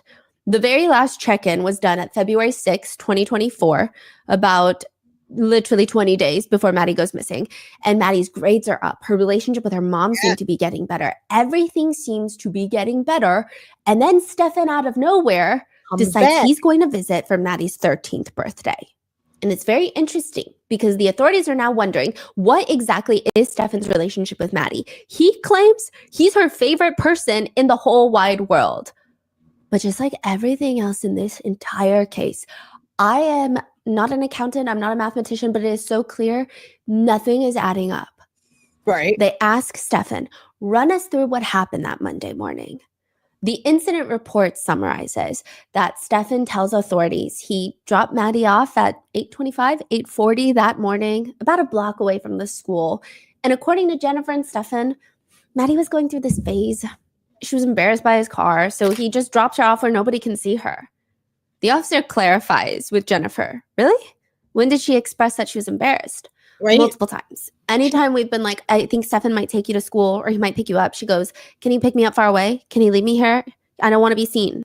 But that wasn't a thing, guys. That wasn't a thing. He didn't do that, according to Jen. So, I mean, obviously the information she's giving is something that she's remembering that they talked about and is scripted because it just doesn't make sense. We know she didn't see that morning, didn't see Maddie. So unless she just completely took Stephan's word at face value, then Stephan told her that story. But I think they both told each other that and got their stories straight. I don't want to be seen. He drops her off and he sees her walking towards the direction of the school. As he starts driving away, he says he looks back one more time at Maddie and she is reaching through her backpack, rummaging through. It looks like she's looking for something, perhaps her pair of headphones. He said it, quote, looked the same as any other morning. In her backpack. After dropping Maddie off, Stephan goes to a vape shop to get some more vapes, but they were closed. Then he goes home, waits about an hour, just hanging out with Jennifer before heading back out to the vape shop. That's around 11 a.m. And once he's done with that, he runs some errands, Target, house rules, window shopping for newly released games. And then he's supposed to come back home so that he and Jennifer can go pick up Maddie together, but he gets a flat tire on the way. Oh, it's the whole thing. But that's the thing. It's 2024. The police pull all of the street cameras and his movements aren't making any sense. They're not making sense at all. In fact, he and Maddie just drive around for about 2 hours. Yes. They leave the house at 7 something in the morning because remember Jennifer says they don't leave until about 8:50. Yeah, I'm telling you folks, he was panicking big time and he didn't know what to do.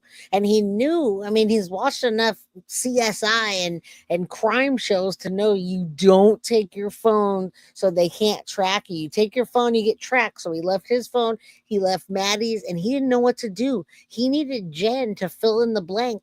And so he put that little girl in the trunk and he came back and he was in that house for hours and he went back out and he at 1:30 something or other is when he was looking to go get rid of her down 192. All right. So that's what happened. He needed someone to guide him. He was panicking and Jen knew exactly where he should go. Both phones left behind, but Jen didn't. Jen had her alibi really tight that day. And they drive around. Well, he's driving around till about 9 something in the morning. And then she just vanishes out of his car. What exactly is being recorded on the camera? Him driving this way, him driving that way. He's driving everywhere except to the school. He's driving to SeaWorld, or near SeaWorld at least. He's driving all over the place. He leaves the apartment complex. Do we see who's in the car or is just the car? Yes, he is in the driver's seat. Maddie is in the passenger seat. Driving around. The security officer says that morning he left, right? He didn't see. Now, the only thing I can see about the premeditated is that he was creating an alibi for himself by putting Maddie into that seat and making people think she was alive to show on camera so he can say, hey, I took her to school. But the thing that he didn't count on was the officers seeing that he dumped her stuff before school. And wait a minute, why did he dump her stuff before school? Wait a minute, let's look at those cameras a little closer. Zoom in on that. Oh, wait, she's not even alive.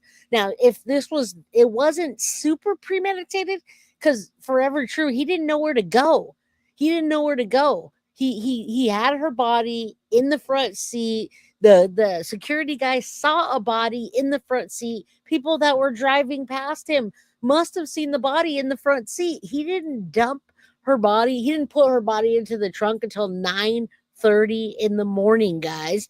And he did that because he needed to do something with her. Why didn't he take her directly from the front seat? Do you guys ask yourself? She was riding in the front seat. Why not continue having her ride in the front seat and go dump her then? Why come back to the house if you know what you're doing? It just doesn't make sense. It doesn't make sense to me. That's panic, in my opinion. And then because he panicked, then he ended up getting a flat tire, and that threw his whole getting out to Gator Lake, wherever the Gators are. Now he's messed up twice. See him leave. But he comes back. Mm-hmm. He comes back and he says, oh, my little key fob is not working to open the gate to the complex. And the security officer notices a girl in the passenger seat in a green hoodie sleeping. So then the security cameras track him. He comes back to the complex to trash something. Inside the trash can, they go through the dumpsters. Authorities find a white trash bag. Oddly, everything inside is covered in gray paint. It's like someone poured a canister of paint in there. Exactly. They find a black Hawaiian print backpack and one singular white crock, Maddie's size. Inside the backpack is Maddie's school laptop with her name on there. This is Maddie's backpack. Why would Stephan throw away Maddie's backpack with her school laptop, especially if he is on his way to drop her off at school that morning? Wow. They also find the flat tire from Stephan's car. So now authorities are like, it is time to go through Stephan's phone, because here's one thing for sure. He did not drop her off anywhere near where he said he dropped her off. And that's not the only thing that's alarming about these CCTV cameras. We'll get back to it. Let's go through Stephan's phone. That's what the authorities are thinking. When was this now? Like 48 hours? 48 hours. They're like, give me your phone. Basically. 24 hours. It was, give me your phone. Wow. Okay. Stephan tells authorities, it's actually a silly, goofy little story. Yeah, absolutely. They can have his phone, go through his phone. He consents to it. He'll sign the waiver. Whatever can help at this point. But the thing is, earlier on Monday, the day that Maddie went missing, he's so dumb. He tried to update his phone to the newest software, and he's just so bad with technology that he was clicking around with a few buttons, and it completely factory reset his entire phone. It wiped out all of his contacts, all of his files, all of his pictures. Everything was gone, which is just so frustrating. They take his phone and they look. They look and they recover some files. In fact, when they go on his phone, his Google Drive starts syncing, and it just starts re-downloading everything that was in his Google Drive. It was factory reset? Yes, the phone was factory reset, but his account was linked to the cloud. And he had data on the cloud that is just available for authorities. Yeah. And they go through it and they find 90 pictures of the roommate. Unclothed, one of the female roommates, unclothed in her room and bathroom. And it is clear that she has no clue that Stephan had been taking pictures without her consent. Wait, what do you mean? What's She's her like, state? she's showering, getting ready. She has no clue that someone, Like there's a no secret acknowledgement of the camera. Yeah, it's a hidden camera. hidden camera. He put his camera under her door. Wow, okay. They interviewed the two female roommates. The one that had the pictures taken of her, let's call her Alice. Her name is available out there, but just for privacy. Sunday night, she says that she's in the room right next to Stephan's, the guest room. She's in room number 3.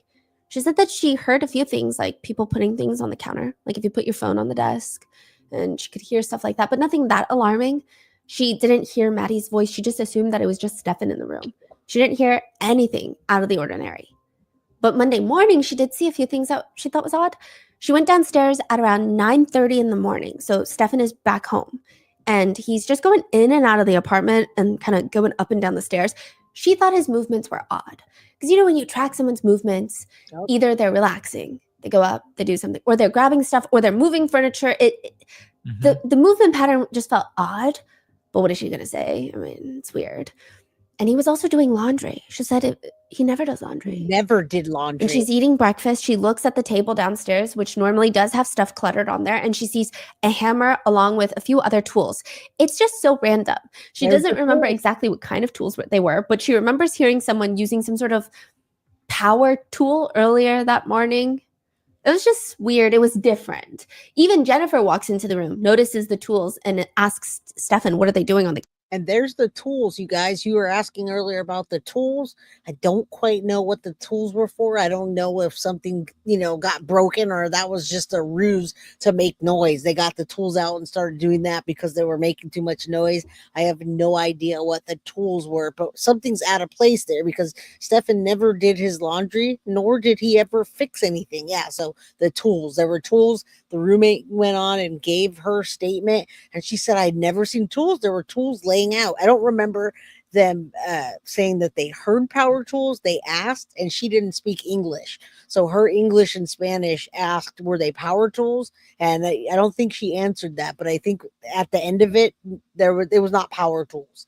All right. Yeah. Hi, Carrie. How you doing, girl? And yeah, he never even showered. He even told the cops that he had been wearing those clothes for days because the officers caught him in that lie that he had changed his shirt from the morning.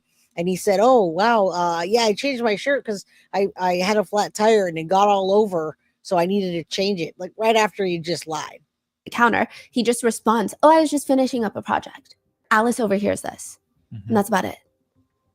She goes back upstairs, gets ready for work, and she comes down to leave, and Stephan is still there. Jennifer is still there, and they're talking, they're chit-chatting. So this is after Jennifer's chit-chatting appointment with the doctor.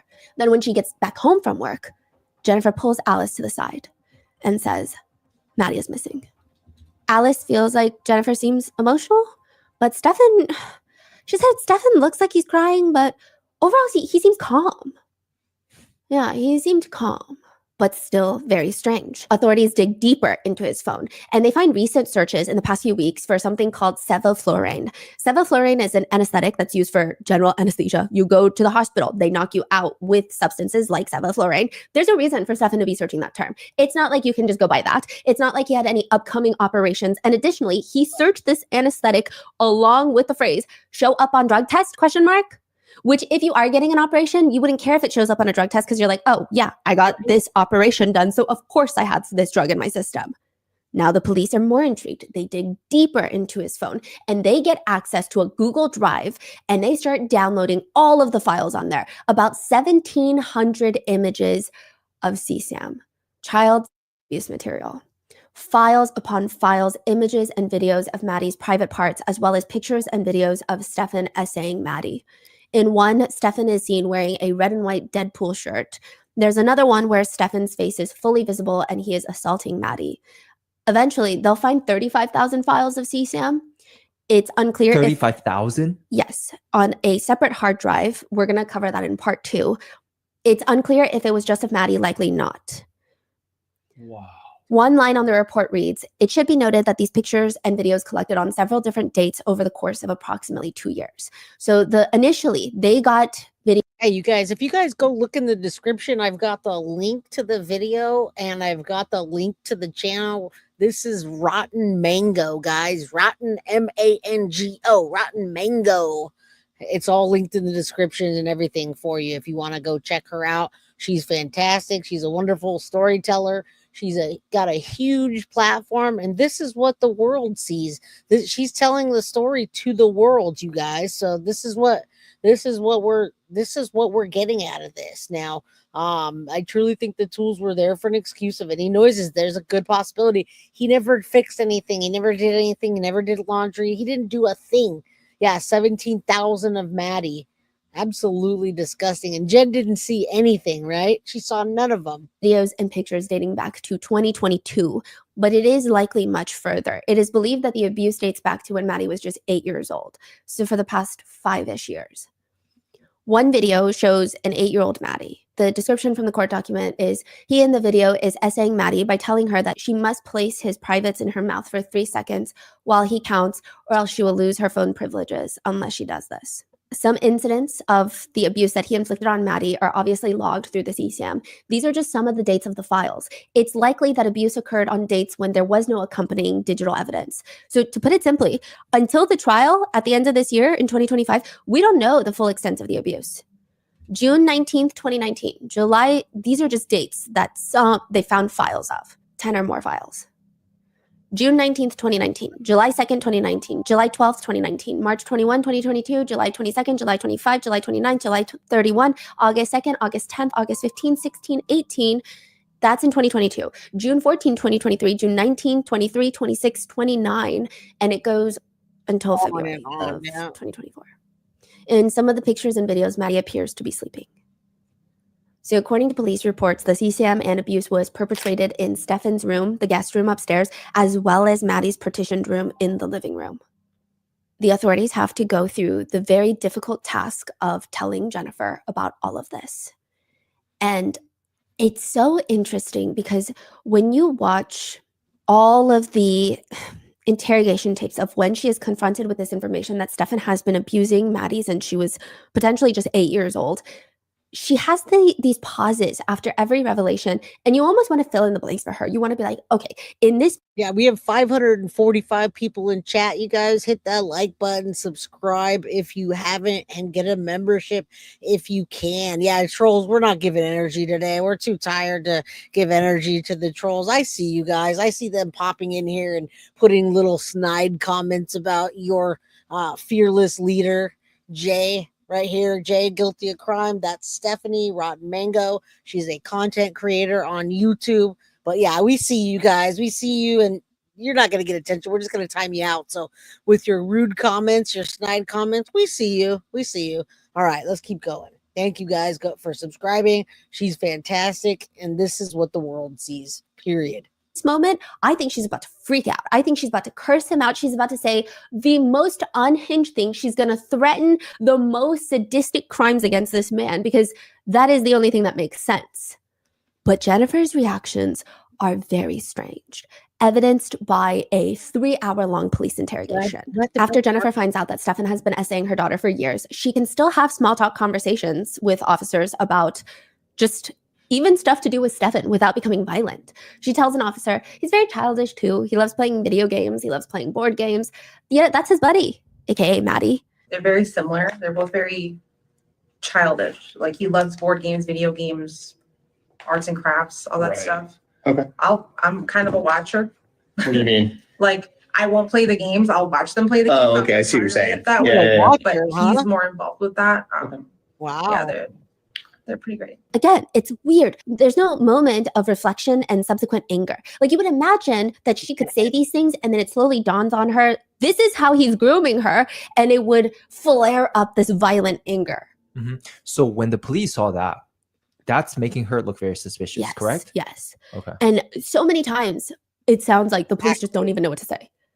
There's so many times they just go quiet because they're like, Yeah. I'm trying to build rapport with you and I'm trying to make you feel like I'm not judging you so you'll open up more. Watcher is a very strange term, and there's 555 here in chat. So there's an angel number for Maddie. May Maddie rest in peace, you guys. That's what we're here for, is justice for Madeline Soto, and complete justice for Madeline Soto means that Jennifer Soto will be arrested. Saying you're a watcher is like it reminds me of a term, actual term, right? Because she's in the bed so many times with Stephan and Maddie. Maddie being in the middle and Stephan. Did she like watching them? Did she participate in it? But maybe she didn't participate. Maybe she just liked watching, you guys. That's how sick I think she is. And I'm sure it did. I'm sure that played a role in it. Yeah. Very interesting. The watcher. That was the first time I had heard about that. I didn't realize that. I've heard it so many times. Yeah. It's weird. And thank you. Yeah. 555. Angel number. But it's to the point where what can I really say to that? Really, like truly. Right. What can I say?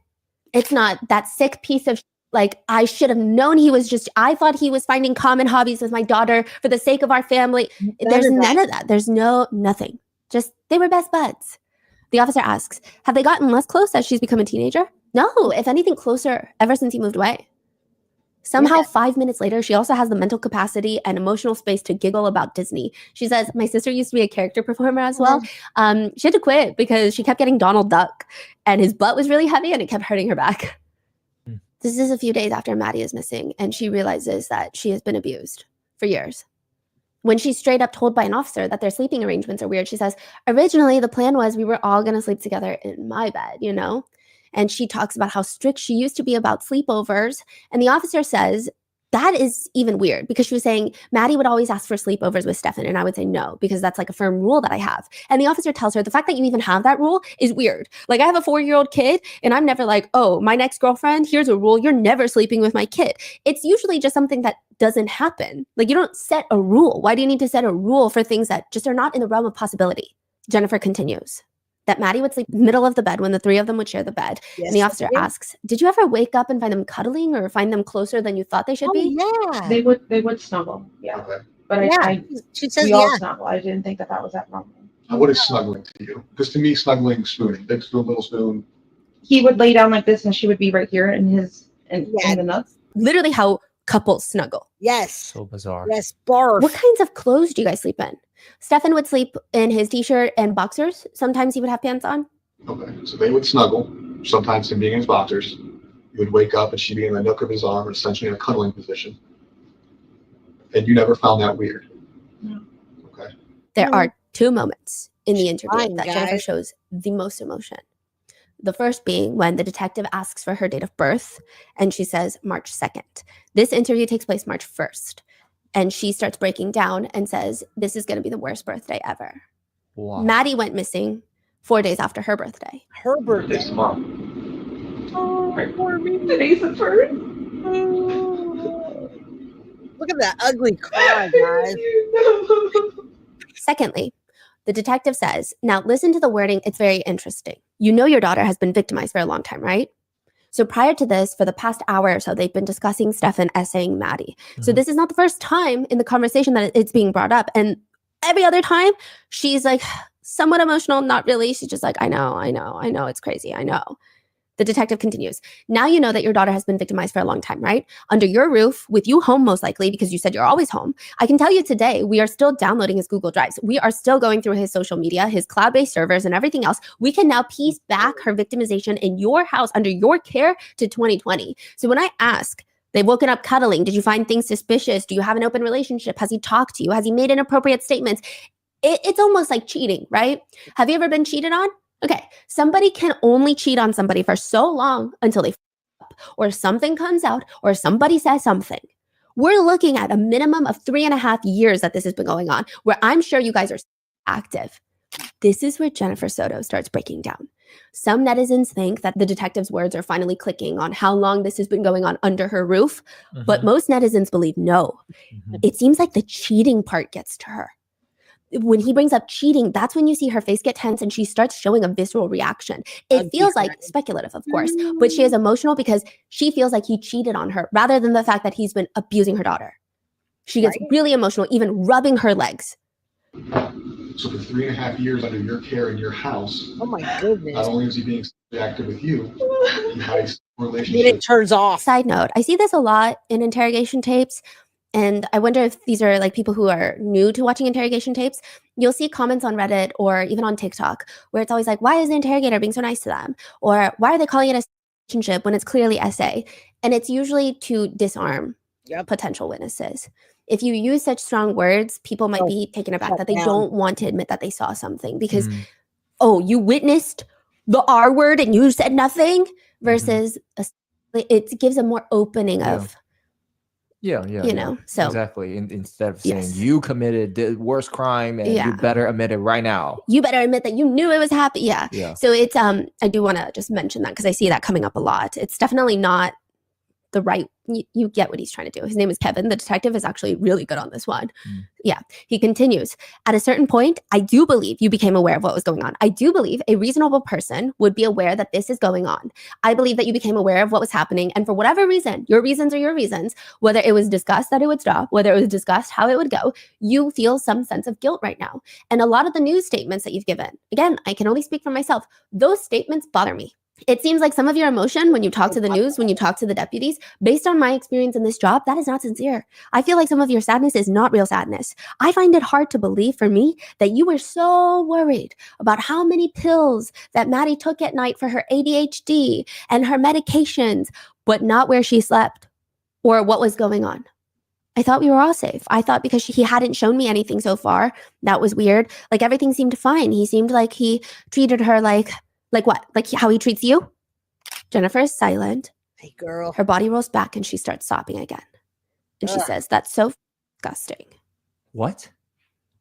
Because she's like, he treated her like, and the officer is like, yeah, he treated her like how he treated you, which is crazy because you guys are dating. Yeah.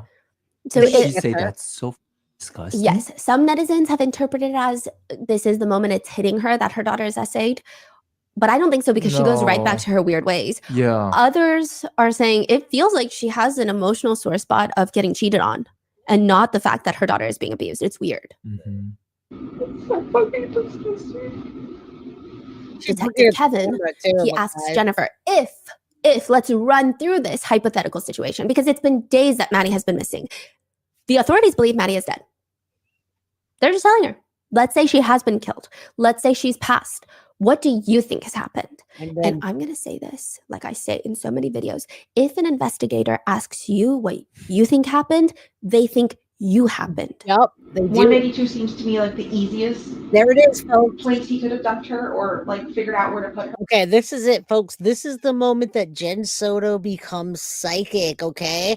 Now, you guys watch enough interrogation. When they ask you that, they want to know what you know. And they ask you what your biggest fear is. they're asking you what happened. When they ask you, what do you think happened or where she is, they're asking her, really, where is she? And this is where Jen Soto becomes psychic and tells them she's on 192. She also leaks information about being strangled earlier. And then either before that or after that, she talks about Maddie's body being in the trunk. Yes, here is the boom moment of Jen Soto, and her psychic abilities come out right now. 3, 2, 1, go.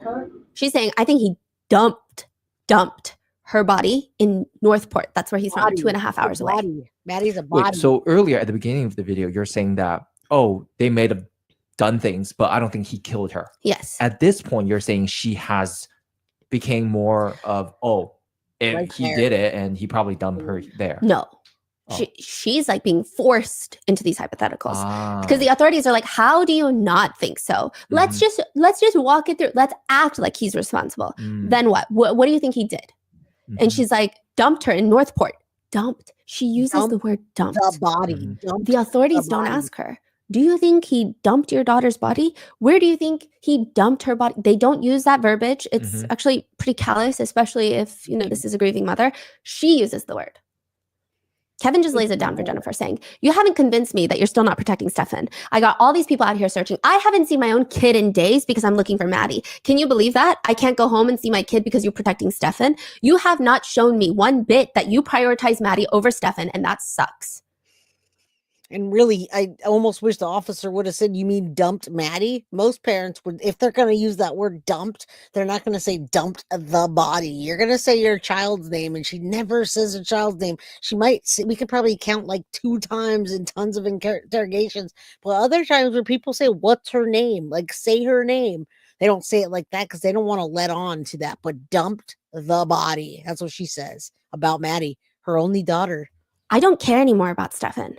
Anymore, because we're being assholes, right? Because I'm not being nice. But up until a few days ago, it was okay that she was being abused, right? It was no big deal. No, it wasn't okay. I saw that and I was in shock. I don't know what to believe. I didn't know what to believe. How do you not know what to believe? You believe it now because we showed you pictures of it. You can't deny it anymore. He was abusing her, dead or alive. She's missing. Her body is out there. But I don't trust a lot of his sword judgment. I'm not sure, but I just don't trust that he makes the smartest decisions sometimes. Like, he likes to act like the smartest man in the room, but I don't think he is. Which is so odd. If you don't trust his judgment, And why? you trust him around your daughter? Okay, Yeah. forget the realm of abuse on a safety level. I would never trust my nieces with someone that I personally don't think has good judgment because I'm like, they're going to trip and fall. They're going to get hit by a car because they're not watching them. But the detective catches something else. I'm sorry. You said, I let him do what he does. What do you mean by that? What does Just that mean? if he wants to get up and go to the store, I'll ask him where you're going, but I won't stop him. I just let him go on his way. I just let him do what he wants to do. She's asked again, what do you think happened? Authorities are trying to get her to understand that they believe that Maddie is likely dead by this point and that she has not been taken. Whatever happened, Stephan most likely 1,000% knows and is involved, and maybe even Jennifer knows as well. That's what they're trying to figure out. So what do you think happened? Could it be possible that he drugged her? Oh, wait. Psychic moment Choked again. her? I just don't know how you kill Choked her, someone and don't leave a mess or don't leave evidence or... Jennifer talks a lot about being anxious. She talks about her medications nonstop with every single investigator on this case. Everyone's mental health. I wonder if she's trying to dig for that. She's like, do you think he maybe drugged her and strangled her? How do you do that without evidence? Can you tell me, officer? Can you tell me? Because none of us saw any kind of report as of yet. We didn't know Maddie's cause of death. We all speculated until it came out and it got leaked, right? So now she has complete access to that. Realtor Lulu, welcome. You made alive. Health works very uniquely with even with the same disorders. She talks about anxiety. Her body language is fascinating. If I were ever put in a situation where I have to brainstorm a devastating end of the world hypothetical situation where the stakes are high, a family member is in danger. Yes. My body language, I would imagine, I'm doubled over. I'm in a fetal position. I'm like freaking out. Something is happening. She's like leaned back all the way on the couch. Her hands are in the pockets of her hoodies. And she's like, I guess he could have choked her. I don't know how there wouldn't be evidence though. Yeah. I guess he could have dumped her body in Northport. She continues to say things like dump her, stash the body, She keeps referring to her daughter as the body, saying things like he stashed the body, then came back. I feel like he stashed the body at that time. How could you move a body or move something in daytime and not be seen? He didn't. I feel like he went back to check to make sure he did a job or to move the body again. She also brings up if the body was near her at all at any point, she probably would have smelled something. Again, The this body. is Crazy. Your daughter. This is her daughter. Yeah. The officers grill her for a long time, trying to get her to tell them where Maddie could be if Jennifer has to take a good guess. She says, again, maybe in Northport. I can see him stashing the body somewhere around Northport. She says, but I don't want to say anything and like lead you guys to Northport and do a search and nothing's there. We're going to go everywhere. Okay, well, I just know that you guys are like looking at me for details, but I don't want to send you on a wild goose chase. Riddle me this. If your loved one is missing, would you not want the police to turn over every stone and check under everybody's porches and look under every single person's sock drawer in the tri-state area? She No. says, if I were him and I had a stash of body, my mind would say to go to Lake Soho. There's a lot of woods there. There's a lot of gators. It's just the whole interrogation or interview is very bizarre. Jennifer is asked about what she and Stephan spoke about after he dropped her off, and she does this twice. She says, he discussed having to reset his phone, even though he didn't want to. Or no, not reset his phone. He discussed Exactly. needing to update his phone Yes. because he's been avoiding it for so long. She does I said, just say do that. it. Stop avoiding it. Just do it. He started the update. And through the update, he's like, oh my God, I don't know what button I pressed, but I just factory erased my entire phone. And I said, that was stupid. How did you manage to do that? He goes, I don't know. I wasn't paying attention. And I just clicked the button and it happened. And I said, okay, Twice. that's unfortunate. Wait, did she admit that she knew he was doing this to the daughter this whole time? No. Or No. She no. claimed she had no clue. Mm. Yeah. Mm. And then Yeah. once she finds out, she says, okay, fine. Quote, this happened, but I don't think he has anything to do with her disappearance. Did he tell you that he meant to reset his phone? No, he didn't tell me. He acted like and said it was an accident. Twice. You don't find that odd? Of course I find that odd. That's suspicious as hell. Then Then why later did in the she interview, say she says it anything? again. That Monday after Stephan drops Maddie off at school, he's so normal. She says he was sitting on the computer chair chatting away with me, talking about resetting his phone, not resetting his phone, updating his phone. She keeps slipping up on that. It's interesting. Talking about not resetting his phone, updating his phone. Said it- Additionally, because not only did Stephan reset his Flip. phone that afternoon, but later that night. So after the Leaked. first night of searching for Maddie, he reset his phone once God. more at midnight. So he did it twice. He factory resets his phone twice. wow. There's so much leakage. But again, she here, says, I guys. guess I'm stupid and gullible and very trustworthy, but I didn't think he would be the type to do something like this. Earlier in the interview, though, she mentions that Stephan always lies to his parents. He steals from his parents, which, by the way, his parents are a big part of this case now. They've been doing interviews, and we're going to go over that in part 2. He lies to his parents, steals from his parents, is always manipulating his parents. When detectives confront her, like, what do you mean you just trusted him and never thought he would do something like that when you have said nothing positive about his character? You say he has bad judgment, blah, blah, blah. And then you say, oh, well, I trusted him. What made you trust him? It doesn't make sense.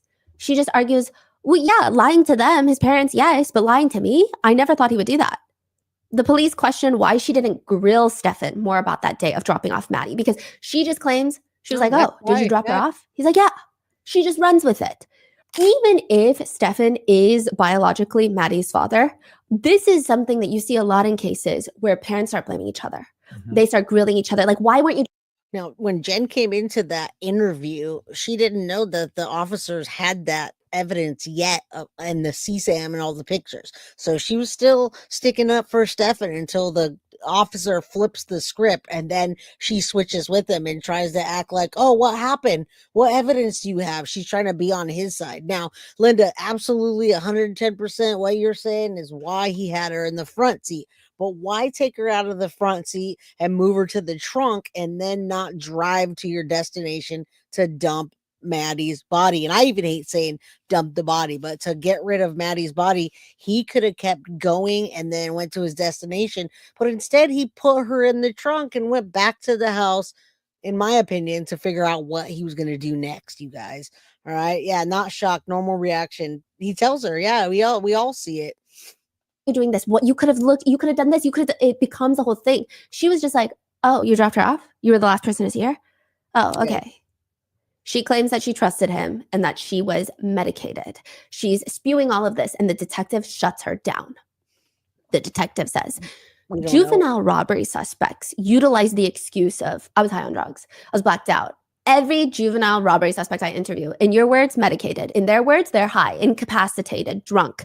It is an excuse to avoid admitting what happened. When you say you were medicated, I can't think of an amount of medication that would numb you so bad to the fact that there's an investigation right in front of your face for your missing daughter. Being medicated is just an excuse to avoid answering why you didn't discuss with him what happened. It minimizes your guys' interactions by saying you were not fully coherent. There is not a single person that I know that can sit in a car and watch a bunch of detectives and crime scene investigators and everybody else search your house, seize your house, and be so numb that somehow it's not ringing bells.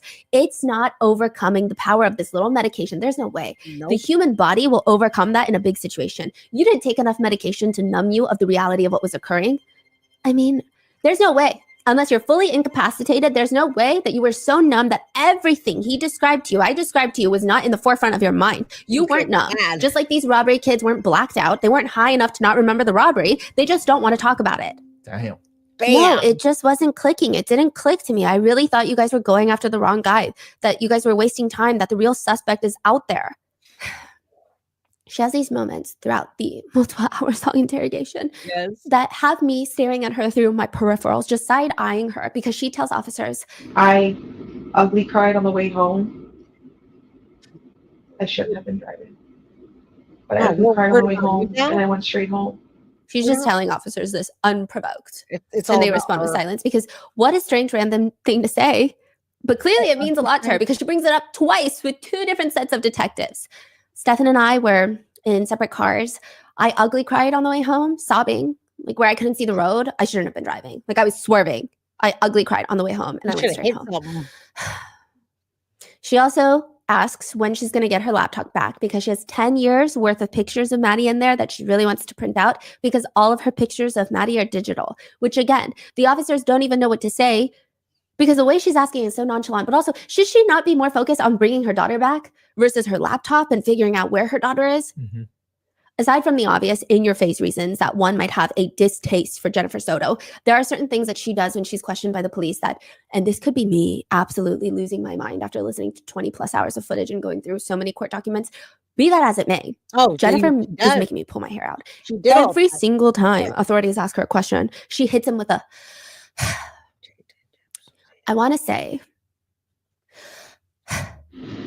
Yeah. Additionally, she has this very bizarre tendency to respond to questions with, I want to say, or I'm going to say. What time did you wake up? I want to say 9. Yep. Just say 9. Just say 9. Did you see her? I'm going to say I didn't see her. Just say you didn't see her. Too. My skull was turning into a bowl of neuro pudding just listening to her. Do I need to calm down? Yes. Am I going to calm down? No, because she just keeps engaging in so much small talk for someone whose daughter is not only missing, but whose daughter she just found out has been victimized for perhaps half of her daughter's life. She will be on the way to the police station and small talking with officers about how she briefly lived in New York City and hated the subway commutes. She says, worked in the office, partied that night. That was exhausting, honestly. I did not like it. I just like going home and going to sleep. Her daughter is missing. But full transparency, the reason I think I truly dislike her is after finding out that Stephan has been essaying her daughter, documenting the entire crime over the years under her roof, and clearly the police believe that he is involved in her disappearance, Jennifer disagrees and she says, quote, that was my biggest fear, is that she was being trafficked. I didn't think that she would actually be dead. Maddie was being trafficked in her own home, essentially.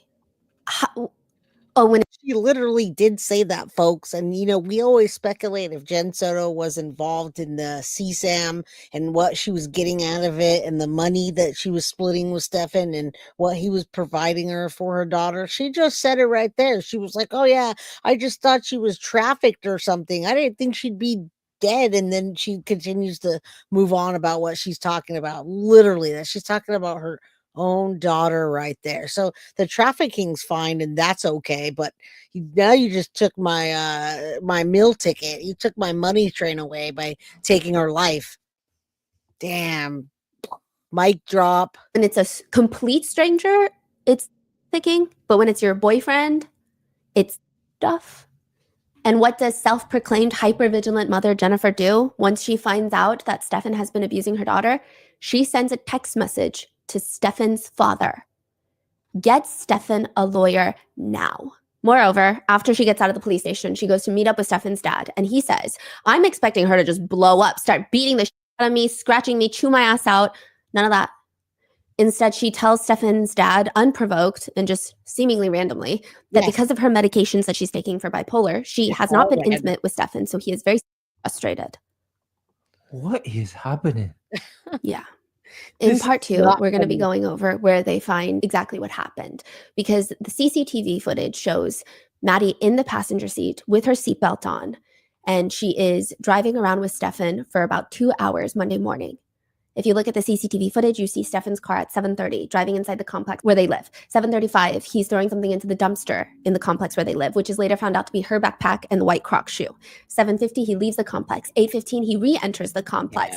8:31, he leaves the complex. 9:01, he's seen. 9:35, he's seen. Maddie is seen in the car on CCTV cameras, slumped to the side, allegedly asleep. That's what Stephan says. In the same exact position since 7:30. Till 9:41. Damn. Her position does not change. At 9:41 a.m., he drives into a parking complex, backs his vehicle into a park.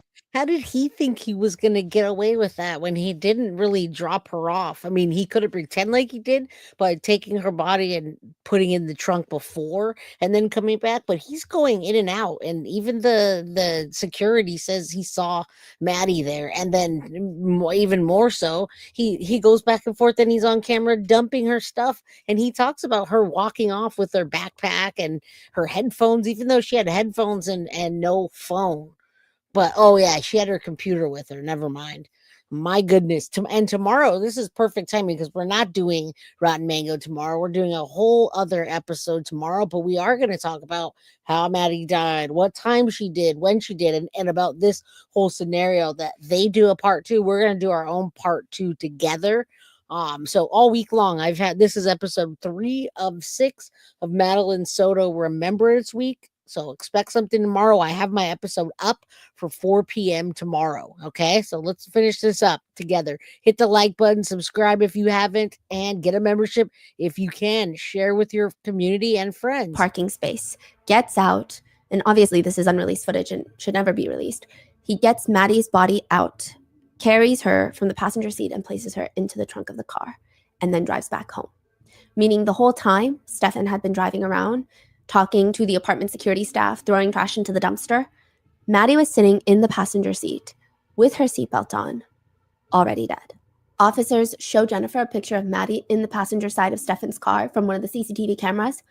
That's Maddie sleeping in the car. That's what Jennifer says. Love you, Sadie's mom. Maddie is not asleep in the car. What do you mean? Do you believe Maddie is asleep here? Is she dead? Yeah. I don't know. We don't know where she's at. That's a really odd way for her to be laying down sleeping. So the next picture is going to be Maddie in the front seat of Stephan's car. That's taken at 9 o'clock in the morning near SeaWorld. Are you telling me you're looking for a body right now? The officers, they don't like her reaction. They tell her, we are literally having a conversation about Maddie possibly being dead and you have yet to shed a tear. And there are so many questions now because Maddie has been seen slumped in Stephan's car for almost 2 hours. Monday morning, what was he doing? What was he trying to do? Why is he driving around for 2 hours? And more importantly, where is Maddie now? But also, why is Jennifer's reaction to this information so strange? Why is her reaction to everything so unsettling and so odd? Why did Stephan kill Maddie, allegedly? Where did he put her? How much does Jennifer know? In part 2, we will go through more of Jennifer's inconsistent interviews, as well as Stephan's entire interrogation, jailhouse phone calls to his parents, and who he's befriended in jail because they're not good people, as well as more evidence against Stephan. We'll also go through Jennifer's interview after Maddie's body is found, and after Stephan is charged with capital murder. That is awesome. Thanks again to Rotten Mango for telling Maddie's story. Thanks to her for telling the story. She's telling the story to the whole world, right? She has a huge outreach. So you guys in this little community that you've been in, that you've grown, remember, we're coming towards a year that Maddie has been not alive with us, and we're coming towards what would be her 14th birthday. And that's why we're here. We want to move slowly into that, and we don't want to forget Madeline Soto. Okay, so that's what we're doing this week. We're remembering her. We're going over what happened in the last year, and Saturday we'll get to what's happening with the case. And then after that, until more evidence comes out, well, we don't have anything unless there's new coverage, new footage, new articles, new anything. Then we're going to continue covering other cases that need our attention. All right. So I love you guys. I love each and every single one of you. Thank you all for supporting the channel. And thank you if you're new to the Crime Crew family today. All right. Love you guys. I'll see you tomorrow, 4 p.m. Pacific Standard Time, 7 p.m. Eastern. Love you all. Good night. Guilty of crime. I want to thank you for watching. If you enjoyed my content, please share this video, like, and subscribe. You can also follow me over at Facebook, Instagram, TikTok, X, or Gmail. If you'd like to donate to my channel, you can use Cash App or Venmo or PayPal. Thank you very much in advance. Guilty of crime. Are you guilty?